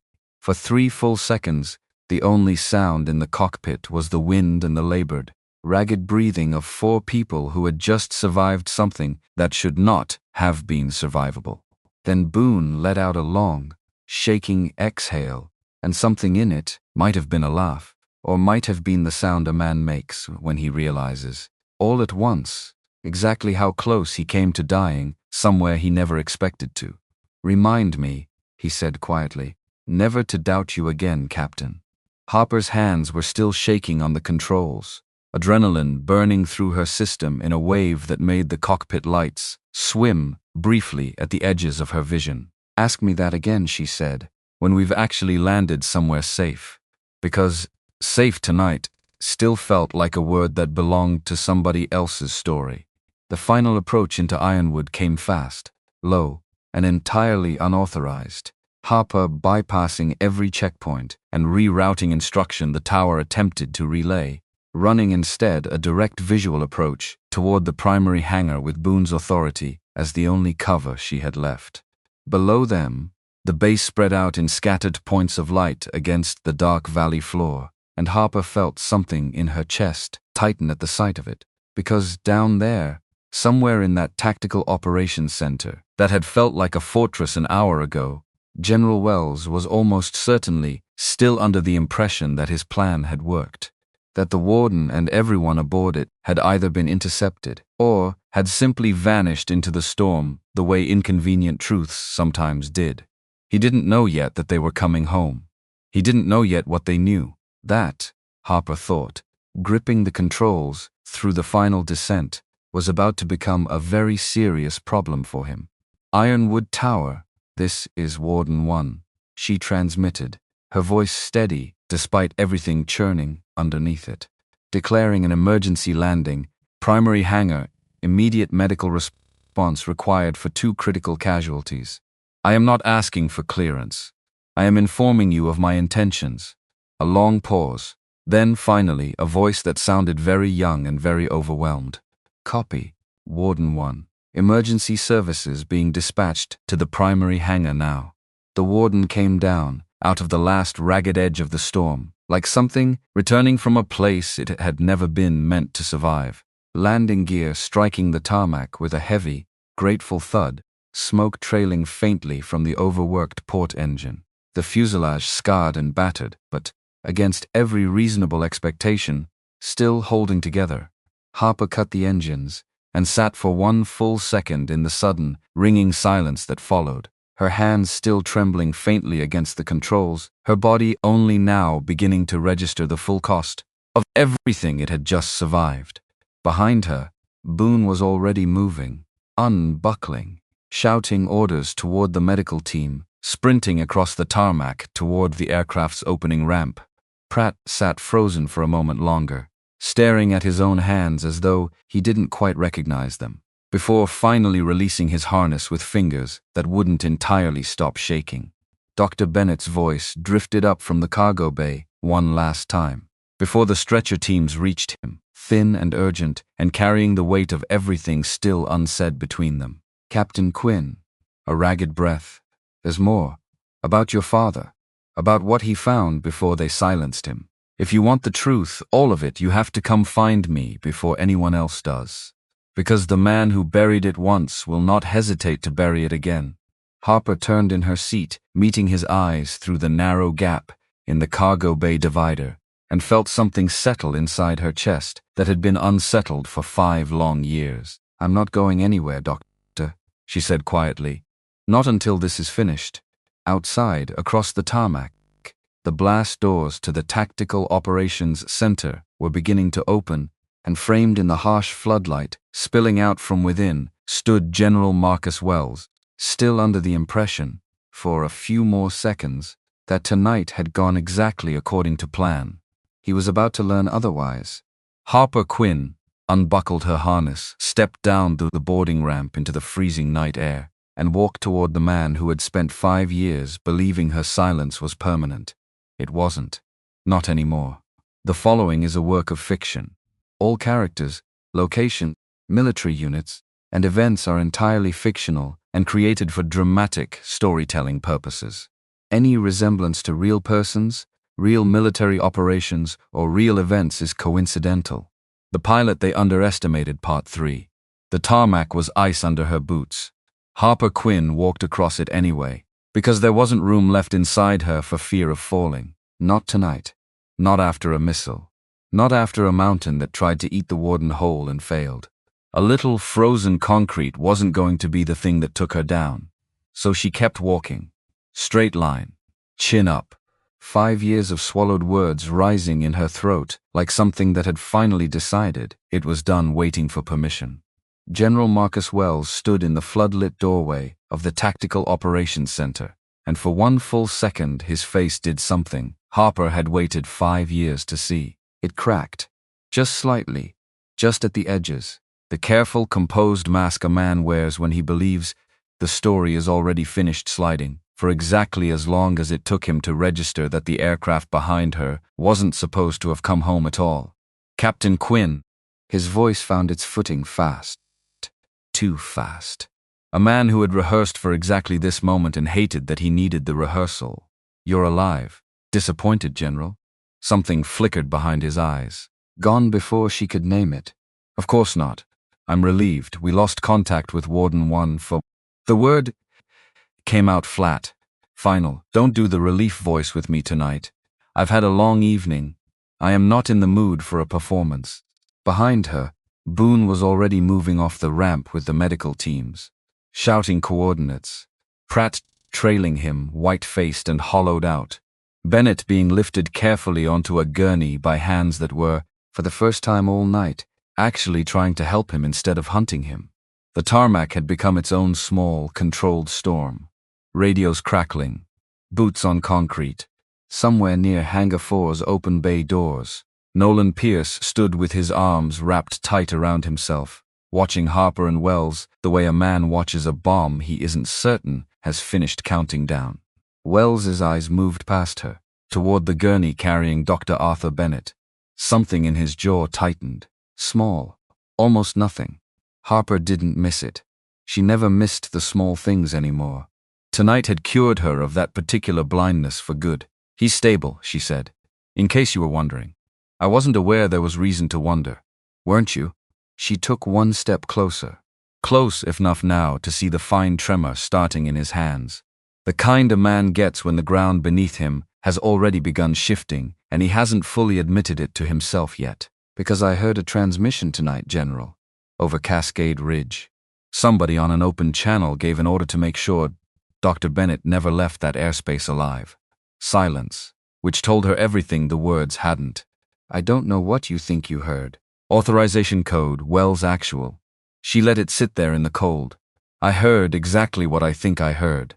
Boone arrived before Wells could answer. Materialized at Harper's shoulder, with the stillness of a man deciding whether to break someone with his bare hands. "General."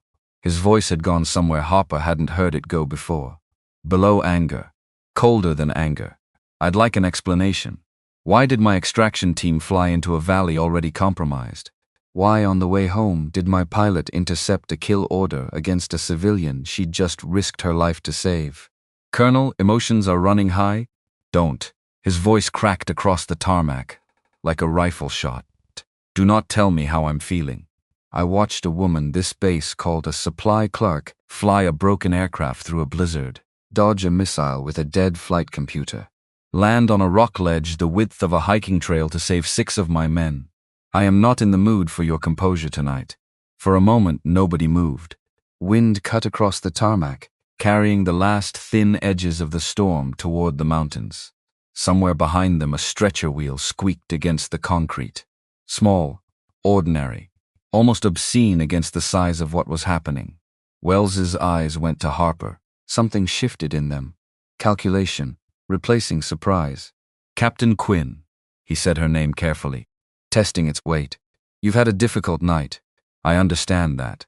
But I would be careful about the accusations you're preparing to make. Careers have ended over less." There it was. Threat, wearing the mask of concern. She'd heard that exact tone before.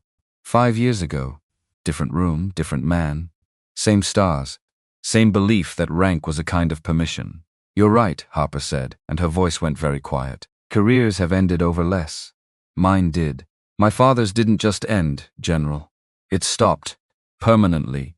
I spent 5 years believing that was an accident, because that's what the report said, because I had no reason to think anyone would lie about something like that." Wells's face went the color of old paper. "I don't know what you're implying. I'm not implying anything."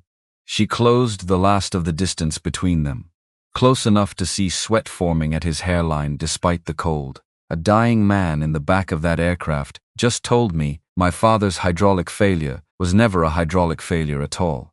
That somebody falsified a maintenance log, signed off on a part they never replaced." Her voice dropped lower, steadier than she felt. "When I find out whose signature is on that log, I am going to make sure this entire country knows exactly what kind of man commanded this base." Something buckled behind his eyes. 5 years of careful control, threatening to collapse all at once. Then he pulled it back. Slowly, deliberately. And when he spoke again, his voice had gone smooth and cold in a way that raised the hair on Harper's neck. "You have no evidence, Captain. A dying civilian's fevered accusations. An intercepted transmission with no verified source. That's not proof. That's grief looking for somewhere to point itself." "Maybe." She didn't blink. "But I know where to start looking. And I don't think you want me to start." They took it inside. A tarmac in a Montana winter was no place to finish a conversation like this one. And Boone, with the particular authority of a man who had just watched half his team nearly die, wasn't asking permission from anyone anymore.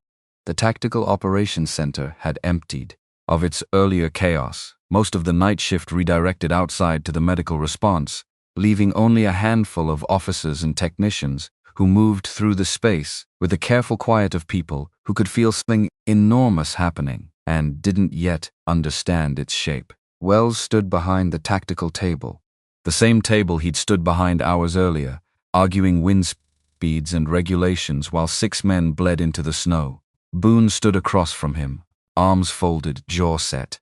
Harper stood between them, and for the first time all night, let herself feel the exhaustion pulling at every muscle in her body, adrenaline finally burning off, leaving something rawer underneath. General. Boone's voice had gone very quiet, very dangerous. I want a full accounting of every order given from this command post tonight, every transmission, every authorization. Before I let you leave this room, you have no authority to detain me, Colonel. I have the authority of a man done pretending this is anything other than what it is. His jaw tightened. You sent my team into an ambush, tried to have a rescued civilian killed, tried to reroute my aircraft into a kill box on its way home. That's not caution, General. That's treason. I intend to make a tribunal call it exactly that. Movement in the doorway. Every head in the room turned. Nolan Pierce stood there, still in his hangar coveralls, face pale, set with the particular resolve of a man who'd spent hours deciding which fear frightened him more. I have something to say. His voice shook. It didn't stop. Wells's eyes snapped to him. Something in his expression sharpened into a warning so sudden Harper felt it from across the room. Pierce, this isn't the time. It's exactly the time. He stepped into the room, hands trembling, voice steadying into something Harper recognized. The sound of a man finally choosing to stop being afraid. General Wells came to my quarters 4 hours ago. Told me he knew about my sister's medical situation. Knew exactly how much her care costs every month. Exactly how easily that funding could disappear if certain paperwork went missing. His eyes flicked to Harper, apologetic, raw. He ordered me to wipe the encrypted handshake protocol on the warden's stealth suite before you ever reached the hangar. Captain. I did it. God help me, I did it. The room went utterly silent. He's lying. Wells, too fast, too loud. This man has motive to fabricate a story, Colonel. He's covering his own incompetence. I have the access logs. Pierce's voice cracked, but he kept going. Kept pushing the words out like they'd been sitting in his chest for hours, waiting for permission to leave. I kept a copy, personal drive. Because some part of me knew, even while doing it, I was going to need proof it wasn't my idea. He swallowed hard. I'm not proud of tonight. I nearly got 4 people killed because I was scared of losing my sister's care. But I am done being afraid of you. Boone's eyes had gone hard as flint, fixed on Wells with an intensity that made even the technicians at the edges of the room shrink toward the walls. General Marcus Wells. Boone's voice carried the weight of a man ending a career in real time. You are relieved of command. Effective immediately, pending a full military investigation into charges of treason, conspiracy, and attempted murder. For a moment Wells simply stood there. Something in his face gave way entirely. The mask, cracking under a weight it could no longer support. Then he laughed. Short, bitter, ugly. You have no idea what you're unraveling. His voice had gone cold and flat, dropping the room's temperature several more degrees. This isn't just me, Colonel. Do you understand that? I am one piece of something considerably larger. If you pull this thread, you're going to find out exactly how deep it goes, and exactly how many people are protecting it. Then I'll pull it anyway, Harper said, stepping forward before anyone else could speak. You buried my father's death under a lie for 6 years, General. I've spent 5 of them thinking my grief simply didn't make sense. Tonight I found out it made perfect sense. It just wasn't grief for an accident. It was grief for a murder. Her voice didn't shake, not once. I am not going to let you walk out of this the way you let him disappear. Wells's eyes met hers. For the first time all night, something in them looked almost like fear. You should be careful, Captain. Digging up your father's case is going to lead you somewhere you don't want to go. Try me. They moved him to a secure holding room off the Tactical Operations Center. 2 of Boone's own men standing guard, with an unmistakable readiness that suggested nobody in that hallway intended to give him a second chance at anything. It should have been the end of the immediate danger. It wasn't, because 3 hours later, in the dead middle of the night, while the base slept off the worst crisis it had faced in a decade, An alarm tore through Ironwood's corridors. Not the storm alarm. Not the tactical alert Harper had grown used to hearing tonight. A perimeter breach. Harper was on her feet before she'd fully processed what the sound meant. Boots hitting cold concrete. Adrenaline, she thought, had finally drained away, flooding back into her chest all at once. Because 5 years of instinct didn't die just because a body was exhausted. It only slept lightly. She found Boone in the hallway outside the holding room, weapon drawn, face carved into something grim and furious. "He's gone," Boone said. 2 guards down. Not dead. Sedated. Somebody got to them before they even knew what was happening. Wells. Boone's jaw worked, which means he wasn't lying about there being more of them. Somebody on this base helped him walk out of a secured room, past 2 armed guards without a single shot fired. Harper's mind raced, pieces sliding into place with a speed that made her head spin, because if Wells had reach enough to arrange an extraction from inside a secured facility on 3 hours' notice, then everything he'd said in that tactical operations center hadn't been the desperate bluster of a cornered man. It had been the truth. He wasn't the top of anything. He was a piece, a very well-connected piece, with friends who valued his silence more than his freedom, and who had just proven they were willing to move fast and quiet to protect it. Where would he go? Harper said. Not really a question. More a puzzle she was already solving out loud. Hangar 6. A voice from behind them. Pierce, still awake, still pale, moving fast down the corridor with a tablet clutched to his chest. There's a private transport parked there. Cleared under a maintenance contractor's credentials 3 days ago. I flagged it as unusual back then and got told to mind my own business. His face twisted with something between guilt and fury. I should have pushed harder. You're pushing now, Harper said. That's what matters. They ran. Hangar 6 sat at the far edge of the base, isolated, half forgotten, the kind of building that existed mostly for storage and rarely saw enough activity to justify a dedicated security detail. Which was, Harper understood the moment they reached it, exactly why it had been chosen. The bay doors stood partially open, throwing a long wedge of interior light across the frozen ground outside. Boone raised a hand, signaling silence, and the small group behind him, 2 of his SEALs, Harper, Pierce trailing at a careful distance, slowed their approach to something quieter than footsteps should have allowed. Through the gap in the doors, Harper could see it. A sleek civilian transport aircraft, engines already spinning up, a ground crew of 3, moving with the practiced efficiency of people paid very well to not ask questions. And near the boarding stairs, illuminated by the aircraft's running lights, General Marcus Wells, out of uniform now, a civilian jacket pulled over his shoulders like a man trying to become someone else entirely. Wells. Boone's voice cut across the hangar, weapon raised, steady. Stop, right there. For one frozen second, nobody moved. The ground crew froze mid-motion, hands rising slowly. Wells turned, and something in his face when he saw them wasn't fear exactly. It was closer to exhaustion. The look of a man who had spent his entire adult life running calculations, always 3 moves ahead, and had just discovered, with something like genuine surprise, that this particular board had run out of moves. Colonel. His voice carried across the concrete, thin against the whine of the transport's engines. You should let me go. That's not happening. You don't understand what you're protecting by letting me leave. Wells's eyes moved past Boone, found Harper, standing at the edge of the hangar light. Something in his expression shifted, softened almost, into something that might have been regret if it hadn't arrived so many hours too late to matter. Captain Quinn, I never wanted your father dead. I want you to know that. That's not an apology, General. No. His mouth twisted. I don't suppose it is. Then what is it? It's the truth, for whatever that's worth to you now. His hand, Harper noticed, had begun to shake, the composed mask finally, entirely gone, leaving underneath it something smaller and more frightened than she had ever imagined finding there. There were people above me, people with names you've never heard and hope you never do. Your father found the diversion scheme before it was supposed to be found. I was ordered to handle it. I chose the version that didn't require me to look him in the eyes and tell him the truth. You had him killed instead. I had him silenced. The distinction seemed to matter to him, pathetic as it was. I told myself there was a difference.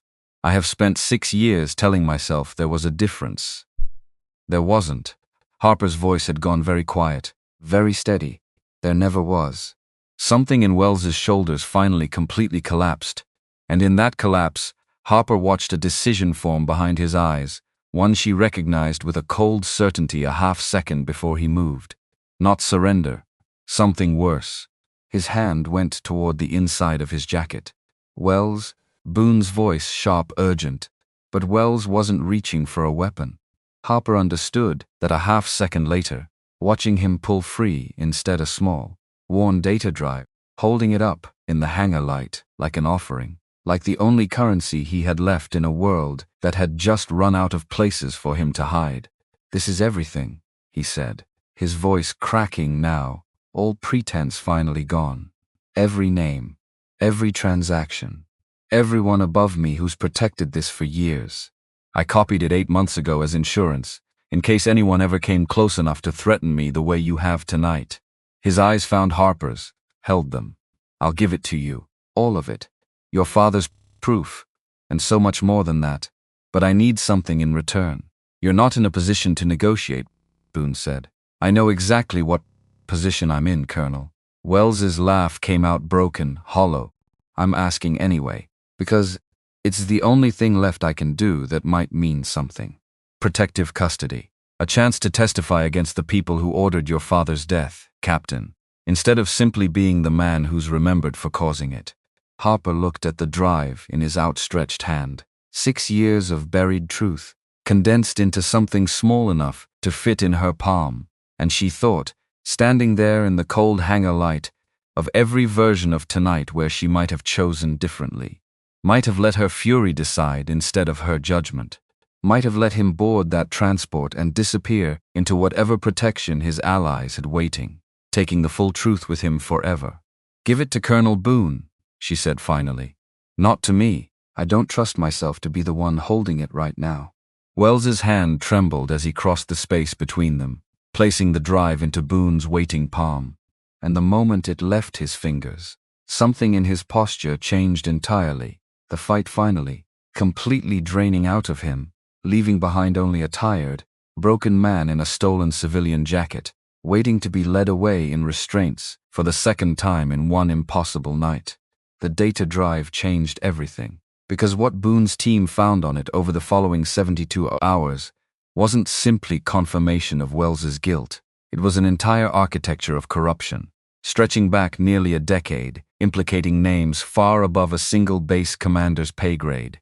Contractors, procurement officials, at least 2 other officers whose careers had until that week seemed entirely unremarkable.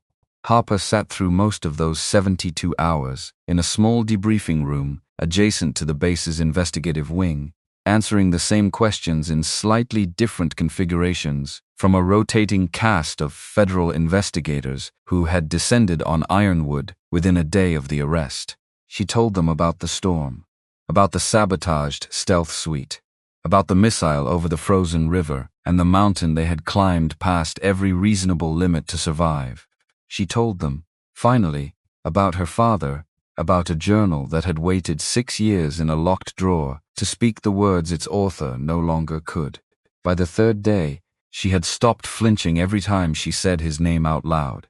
"You understand," one of the investigators told her, a quiet woman named Reyes, with sharp eyes and a gentler voice than her question suggested, "that this is going to become a significant case. Congressional attention, media interest eventually, once certain classifications lift. Your name is going to be part of that story whether you want it to be or not." "I've spent 5 years being invisible," Harper said. "I think I'm done with that." Reyes studied her for a long moment. "Most people, in your position, would want exactly the opposite. Quiet, distance, a chance to move past this without becoming a headline. Most people didn't watch someone bury their father's murder under a lie for 6 years. Harper's voice stayed steady. "I don't want distance from this, Agent Reyes. I want it in daylight. All of it, where nobody can bury it again. The formal court-martial began 8 weeks later, in a courtroom 2 states away, and Harper sat in the gallery beside Boone, Pierce, and a recovering doctor, Bennett, watching a process unfold that felt, in some strange way, both entirely too slow and impossibly fast all at once. Because 8 weeks was nothing against 5 years of grief, nothing against a lifetime of wondering why her father's death had never quite made sense. And yet here it was, arriving finally, the truth laid out in exhibits and testimony and a leather journal that had waited 6 years to say what its author no longer could. Wells sat at the defense table in a uniform that no longer carried the same authority it once had, stripped of the stars that had let him move through the world believing. Rank was kind of permission that outlasted consequence. When the prosecution entered Colonel Daniel Quinn's journal into evidence, Harper watched something in Wells's shoulders collapse inward. The last of his composure, finally, completely gone. Harper testified on the 4th day. She had rehearsed it in her mind 100 times in the weeks leading up to that morning, standing in front of a bathroom mirror at 4 a.m. when sleep refused to come, trying to find the version of the story that wouldn't break apart halfway through delivery. In the end, none of the rehearsals mattered. The moment she raised her right hand and swore to tell the truth, something in her simply opened, and the story came out the way it had actually happened, unpolished, unrehearsed, exactly as true as she could make it. She told them about the Tactical Operations Center, about 6 men dying on a mountain that didn't care, about a supply clerk's badge that had never told the whole story of who she was. She told them about the hangar, about Pierce's warning, about a flight computer that lied, and a manual severance switch that saved 4 lives in a single terrifying second. She told them about the missile over the frozen river, about the mountain they had climbed past every structural limit to clear, about a radio transmission that had cracked her entire understanding of the world in half. And she told them, finally, about a journal, about a father who had asked the right questions and paid for it with his life, about 5 years of grief that had never quite made sense until the night it suddenly, terribly, did. The defense attorney, a tired-looking man who had clearly drawn the losing hand of a career-defining case, asked only a handful of questions during cross-examination, each one landing with less force than the last. Captain Quinn. His voice carried the particular carefulness of a man who already knew he wasn't going to win this exchange. Isn't it true that grief can distort memory? That the human mind, under extraordinary stress, sometimes constructs narratives that feel true without necessarily being accurate? It's true, Harper said, and let the answer sit for a moment before continuing. Which is why I didn't rely on my memory, or my grief, to build this case. I relied on my father's own handwriting, on maintenance logs that don't match inventory records, on a data drive General Wells himself handed over rather than face the consequences of running. Her eyes didn't leave the attorney's face. Grief can distort a lot of things, counselor. It can't forge a paper trail 6 years deep. He had no follow-up. He sat down. The verdict came 11 days later, and Harper stood for it beside Boone, hands clasped tight enough to leave marks in her own palms, waiting for words that would either close a wound 5 years old or reopen it in some new, unbearable configuration. Guilty on every count. Conspiracy to commit murder. Obstruction. Treason.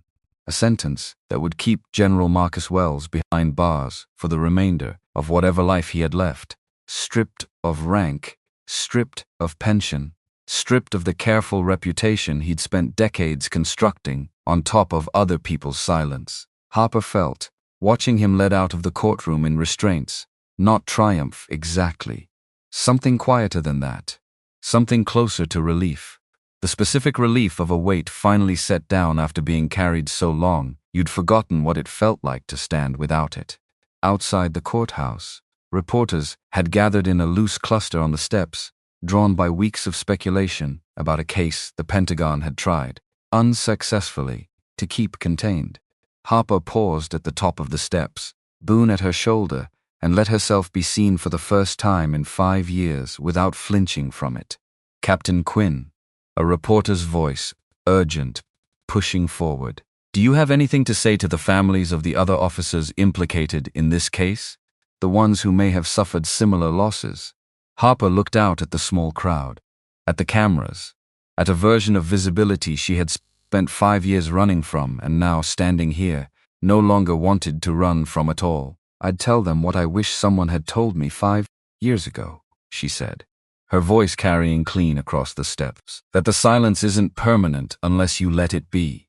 That asking the right questions, even when it costs you everything, is never actually the wrong choice. She paused, thinking of a journal filled with careful handwriting, of a father who had believed exactly that until the night it cost him his life. My father asked those questions and it took his life. It also, 6 years later, gave his death a truth instead of a lie. I think, if he could see how this ended, he'd tell you it was worth it. 2 months after the tribunal, Harper Quinn stood once more in Hangar 4, watching morning light spill through the massive open doors and fall across the warden's repaired fuselage.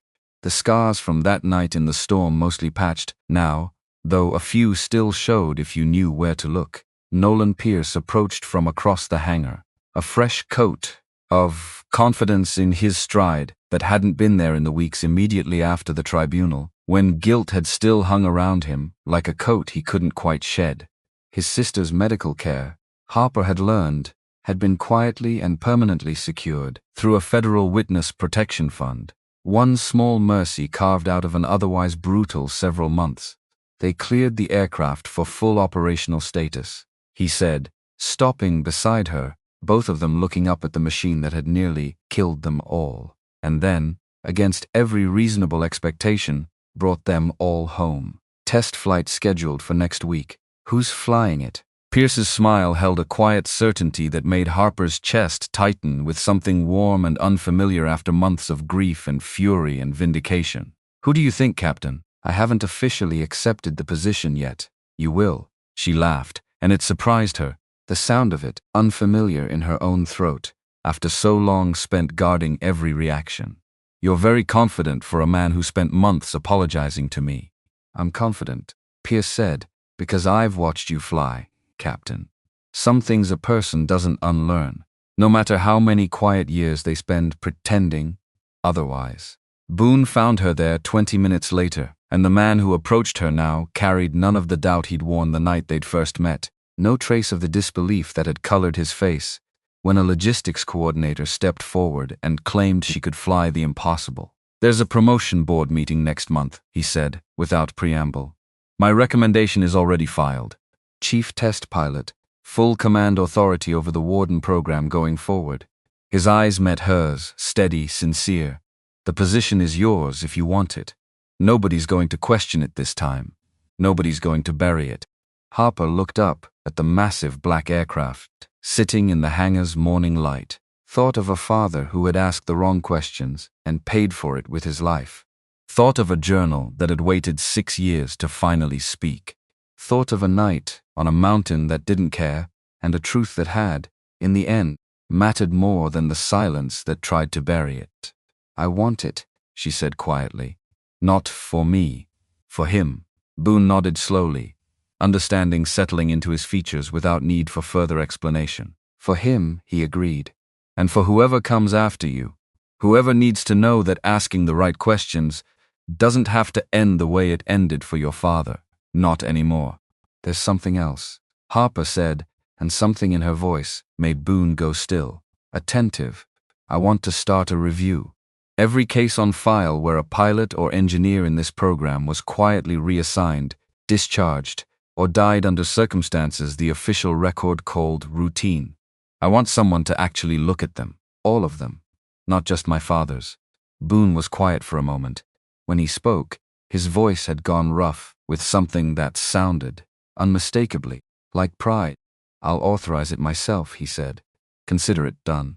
That evening, Harper drove alone to a small cemetery on the outskirts of town, the kind of place with modest headstones and old trees, and a silence that felt, for the first time in 5 years, like peace instead of absence.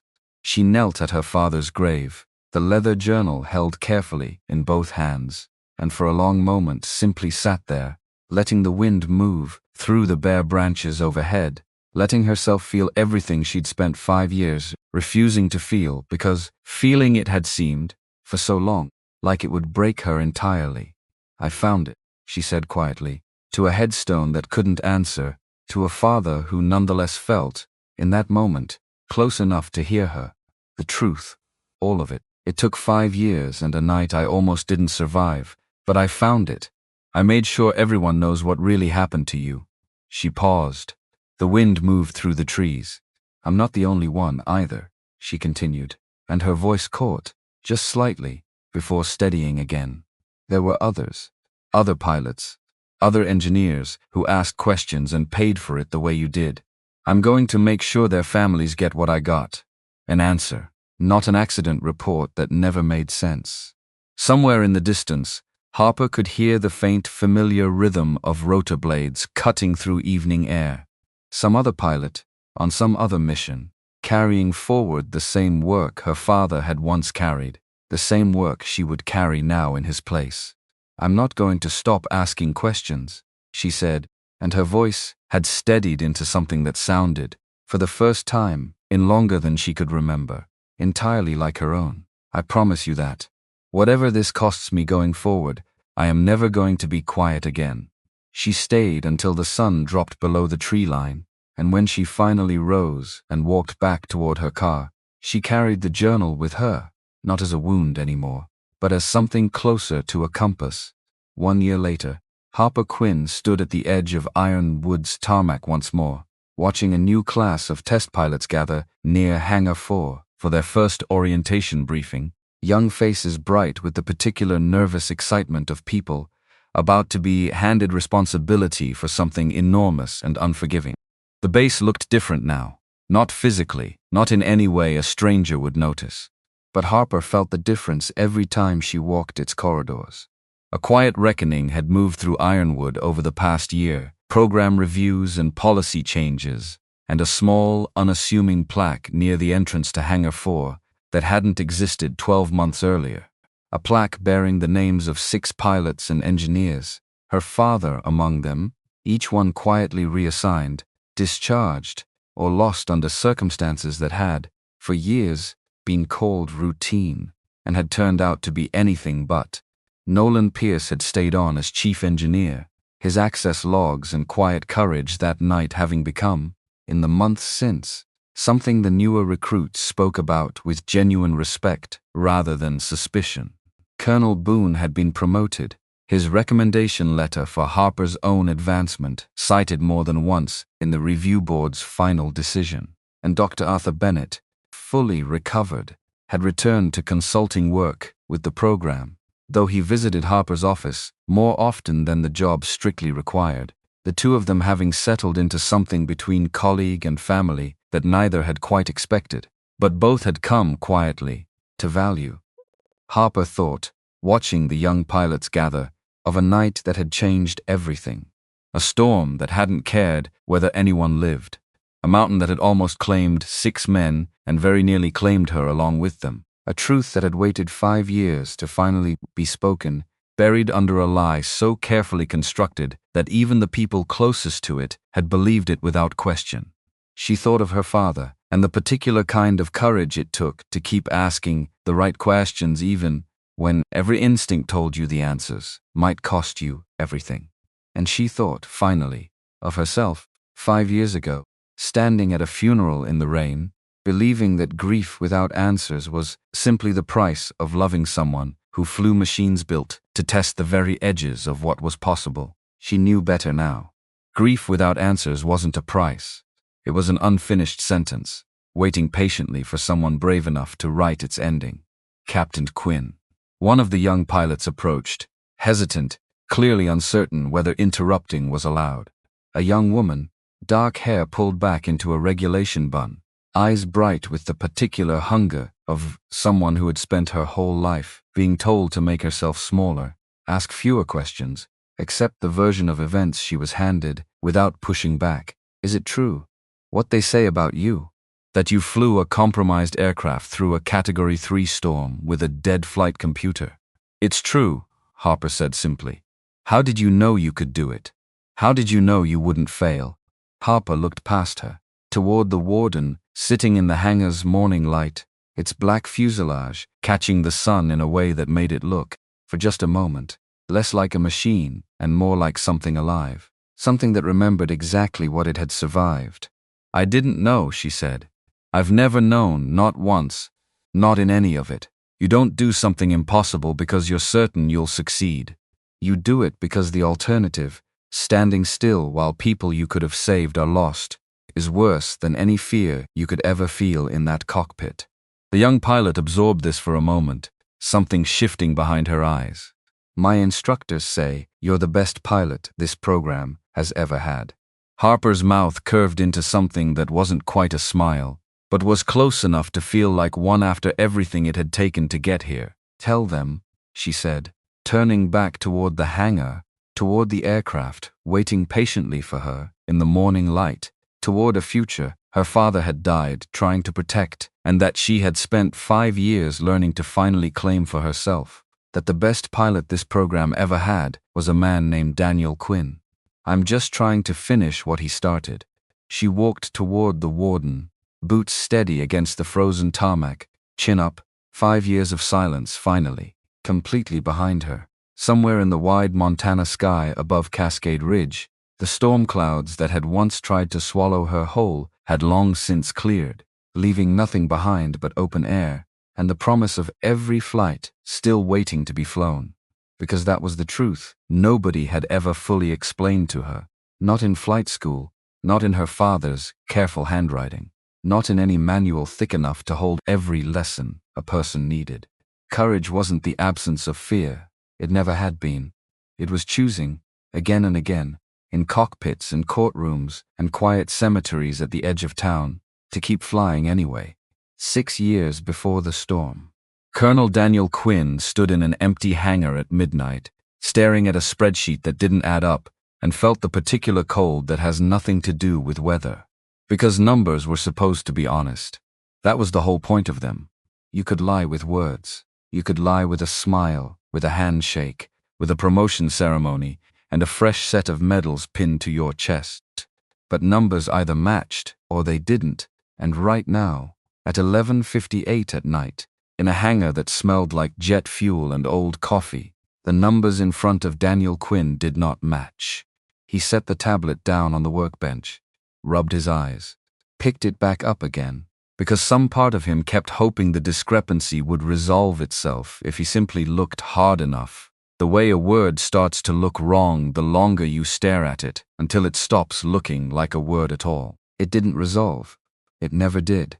63 components logged as replaced during the last maintenance cycle on the Warden prototype. 41 actually pulled from inventory. 22 components, unaccounted for, each one worth more on a black market than most people made in a decade. Each one small enough to disappear into a duffel bag without anyone noticing until an aircraft failed in exactly the wrong moment, which meant somebody was stealing from a program built to keep pilots alive, and somebody else was signing the paperwork that said otherwise. Daniel closed his eyes, because he already knew, in the part of his chest that had learned to trust its own instincts across 22 years of flying machines that occasionally tried to kill him, exactly what came next if he pulled on this thread. He had a daughter, 22 years old, sharp as a blade, halfway through her own flight certification, calling him every Sunday to argue about approach vectors and laugh about nothing at all. He had a wife buried 8 years now, and a promise he'd made at her grave that he would come home to their girl every single time he climbed into a cockpit.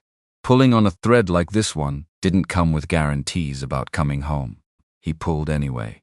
He found Arthur Bennett 3 days later, in a lab 2 buildings over, hunched over a terminal, with the particular posture of a man who had forgotten, hours earlier, that his back was supposed to hurt from sitting that way.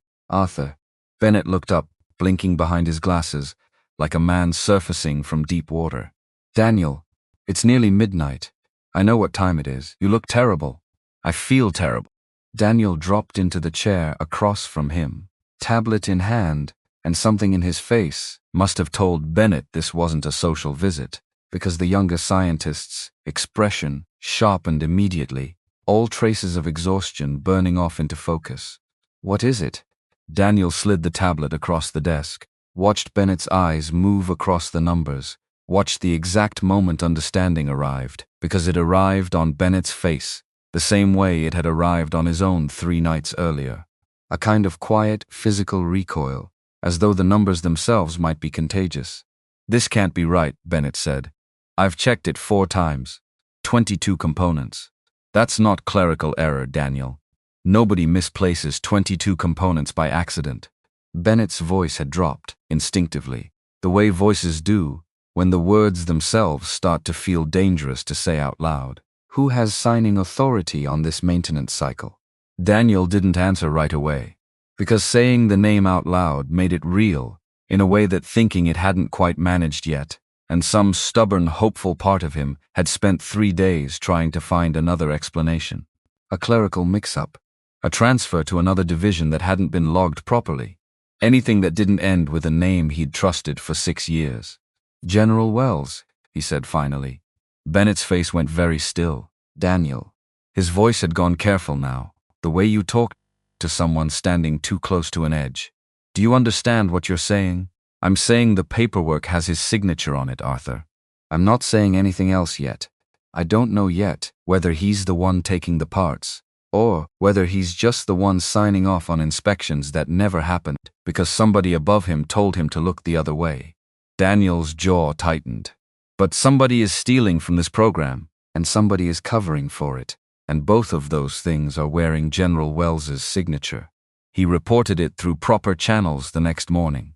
That was the part that would haunt Bennett most, in the years afterward, whenever he let himself think about it. Daniel Quinn had done everything right. Filed the discrepancy report exactly the way regulations required. Routed it through the base's Inspector General's office instead of confronting Wells directly, because 22 years of military service had taught him that going around proper channels, even when you were certain you were right, was how careers ended before the truth ever had a chance to matter. He did everything right, and the system swallowed it whole. 3 days of silence. Then a curt acknowledgement, buried in an email chain, that his concerns had been logged and would be reviewed through standard procedures. No timeline, no follow-up meeting. No indication that anyone with actual authority had so much as glanced at the report he'd spent a week building. "They're sitting on it," he told Bennett, a week later, standing in the same hangar where this had all started, watching the Warden prototype gleam under the overhead lights like something that hadn't yet learned to be afraid of what was circling it. "Either they don't believe me, or they believe me, and they've decided it's easier to bury it than deal with it. Which do you think it is?" Daniel didn't answer for a long moment. When he finally did, his voice had gone quiet, in a way Bennett had never heard from him before. Not once. Not across 5 years of friendship. "I think it's the second one," he said. "I think somebody with more stars than I have decided. This problem is inconvenient, and inconvenient problems have a way of disappearing on bases like this one if you wait long enough." That night he started the journal. Not because he had any particular plan for it. Not yet. He simply understood, with the same instinct that had kept him alive, through 2 decades of test flights that occasionally went sideways in exactly the ways nobody predicted, that a story only spoken out loud could be denied by anyone who wanted to deny it. A story written down, dated, detailed, with names and numbers and the exact chronology of who had been told what and when, was harder to make disappear. He wrote for 3 hours that first night. Component serial numbers, dates, the precise language of the report he'd filed, and the precise silence that had answered it. And near the bottom of the 4th page, in handwriting slightly less steady than the rest, he wrote a single line that he would return to, and add to, over the following 9 days, until it became something closer to a warning than a note. "If something happens to me, this journal is the truth. Do not let it disappear the way my questions have." He didn't know, writing it, how soon those words would matter. He hoped, in the stubborn way people hope even when the evidence is already stacking up against them, that he was simply being cautious, that the 22 missing components would turn out to be a paperwork error after all. embarrassing but survivable, and that, in a month, he'd look back at this journal and feel a little foolish for how seriously he'd taken it. He kept writing anyway, because caution costs nothing, and silence, he had learned across a long career of watching other men's silence get other men killed, sometimes costs everything. He called Harper on a Sunday, 9 days after that first conversation with Bennett, and something in his voice must have carried more weight than he intended, because she picked up on the second ring instead of her usual habit of letting it go to voicemail while she finished whatever she was doing. "Dad, everything okay? Everything's fine." The lie came easier than he expected, and he hated himself a little for how easily it came. "I just wanted to hear your voice. You never just want to hear my voice. You always have an agenda." A laugh, warm, familiar, the exact sound that had gotten him through every hard deployment of the last 2 decades. "What's going on?" he almost told her. Sat there for a full 3 seconds, with the truth balanced on his tongue, 22 missing components, and a general's signature, and a silence from the Inspector General's office that felt less like bureaucratic slowness, and more like something being deliberately smothered. He almost told her all of it. Instead, he said, "How's the certification coming?" "Good. Better than good, actually. My instructor says I've got better instincts on emergency procedures than pilots twice my hours." A pause, and he could hear the smile in it even through the phone. "Must run in the family." "Must," he agreed, and something in his chest ached with a warmth so complete it almost hurt. "Dad," her voice had shifted, gone quieter, more serious. "You're being weird. You always get weird when something's actually wrong, and you don't want to worry me." He was quiet for a moment, weighing how much truth a phone call on a Sunday afternoon could safely hold. "There's something at work," he said finally. "A discrepancy I found. I'm handling it the right way. Filed the reports, followed procedure, all of it." He paused. "I just want you to know, if anything ever seems strange about how it plays out, that I did everything by the book. That whatever happens, it wasn't because I did something reckless." Silence on the line. When Harper spoke again, her voice had gone tight with something he recognized instantly, because he'd heard that exact tone in his own voice 100 times across a career built on trusting his instincts even when the numbers around him refused to add up. "Dad, that doesn't sound like nothing." "It's probably nothing. You don't lie well. Never have." Her voice cracked just slightly. "Tell me what's going on." He almost did. God, he almost did. But some protective instinct, the same one that had kept him from telling her about every close call he'd survived across 2 decades of experimental flight testing, closed his throat around the words before they could reach her. "When you finish your certification," he said instead, "I want you flying with me. Just once. Father and daughter, both rated on the same airframe. I've been thinking about it for years and I keep putting it off. Dad, promise me you'll hold me to that. When this is behind me. Whatever it turns out to be." A long pause. And then, quiet, uncertain, but unmistakably a promise. "I'll hold you to it." Good. He closed his eyes, and something in his chest settled, just slightly, around the shape of a future he was already. Some cold, instinctive part of him understood, not entirely certain he would get to see. "I love you, Harper. You know that, right? Dad, you're really starting to scare me." "I'm not trying to scare you. I'm trying to make sure you know it. That's all." His voice had gone rough, and he cleared his throat, forced something lighter back into it, before she could hear exactly how much weight the words were carrying. "Go fly, kid. I'll call you next Sunday." There was no next Sunday. 9 days after that phone call, he brought the journal to Bennett's office, wrapped in a plain manila envelope, and set it on the desk between them, with the particular care of a man handing over something he understood might be the only insurance he had left. "Keep this somewhere safe," he said. "Not in your office. Somewhere personal. Somewhere nobody would think to look for evidence related to this program." Bennett stared at the envelope, like it might detonate. "Daniel, what's happened?" "Nothing's happened. I'm being careful." He pushed the envelope another inch across the desk. The Inspector General's office finally scheduled a meeting. Tomorrow morning, which either means they're finally taking this seriously, or it means somebody's decided the fastest way to handle an inconvenient report is to control exactly how it gets closed out. His jaw tightened. I don't know which. I'd rather be prepared for either. You think you're in danger. I think, Daniel said carefully, choosing each word the way he chose control inputs during a high-stress test flight, deliberate, precise, aware that the smallest miscalculation could cascade into something unrecoverable. That 22 missing components and a general's forged signature are the kind of thing certain people would prefer stayed buried. I think caution costs nothing. And I think you're the one person on this base I trust completely to hold on to the truth if I'm not around to hold on to it myself. Bennett's hand closed around the envelope slowly, reverently, the weight of what he was agreeing to settling into his features in real time. If something happens to you, he said quietly, what do you want me to do with this?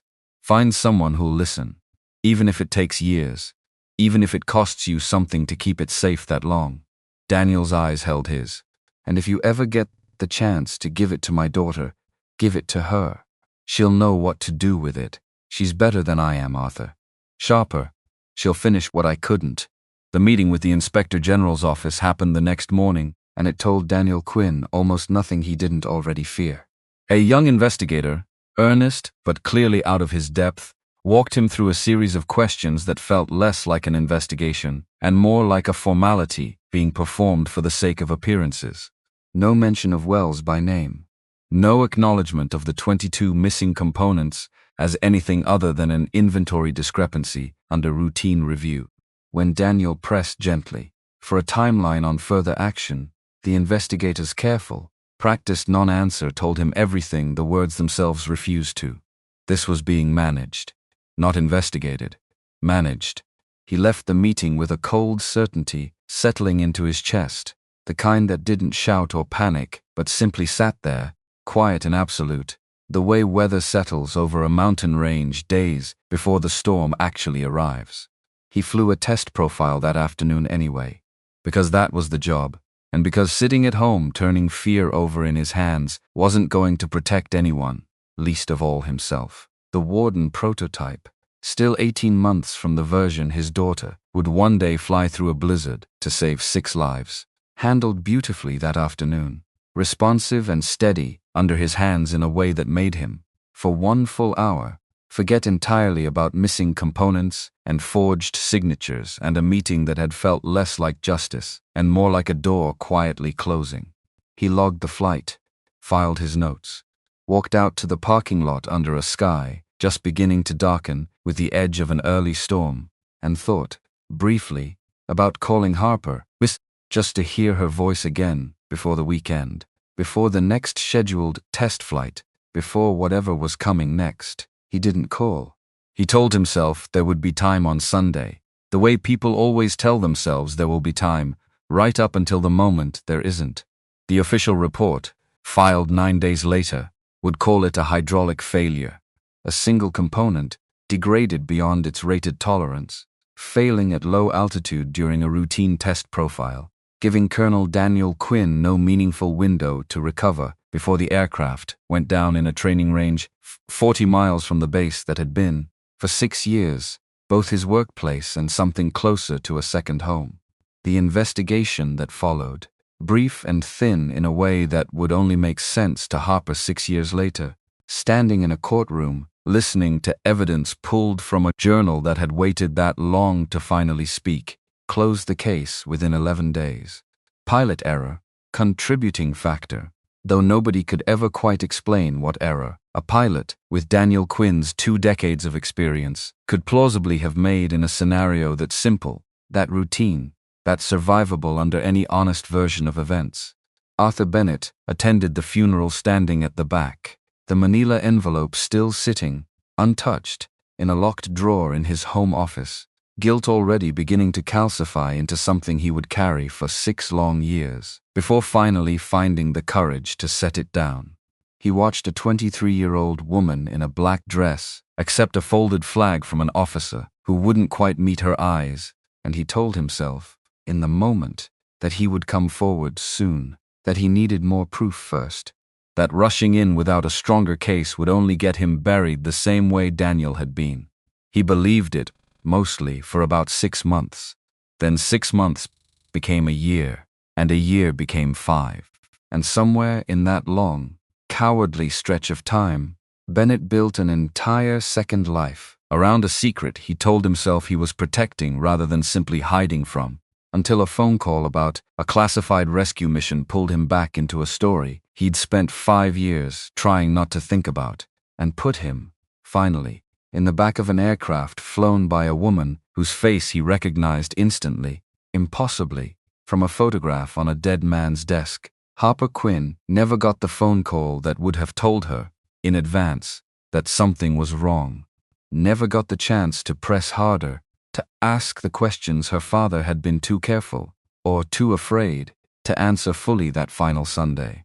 What she got instead, months later, going through his personal effects in a small apartment that still smelled faintly of him, was a single unfinished letter, folded into the back pages of a flight manual he'd been rereading in the weeks before his death, unaddressed, unsigned.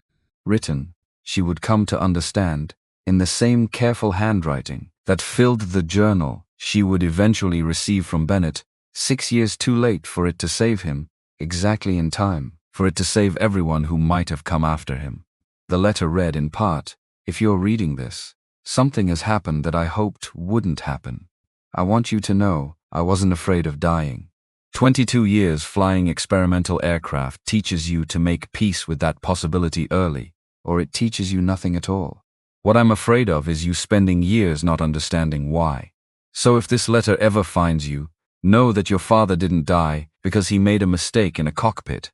He died, if he died at all, because he asked a question someone powerful didn't want asked, and he asked it anyway, because the alternative, staying silent while people got hurt, was never really a choice at all. Not for me. I don't imagine it will ever be a choice for you either. You're too much like me for that. I'm sorry for whatever this costs you. I promise you it will have been worth it.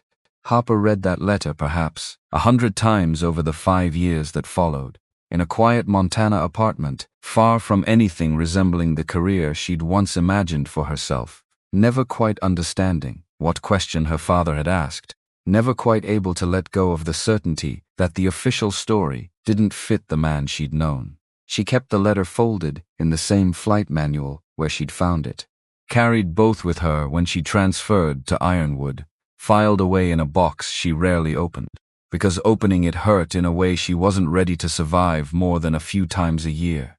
She didn't know, packing that box for the move to a forgotten logistics post in the mountains, that the man who'd killed her father was stationed exactly where she was headed, didn't know that a storm was coming, eventually, that would tear the truth loose from 6 years of careful silence and hand it back to her in a dying scientist's trembling voice, somewhere over a frozen river, in an aircraft neither of them was supposed to have survived.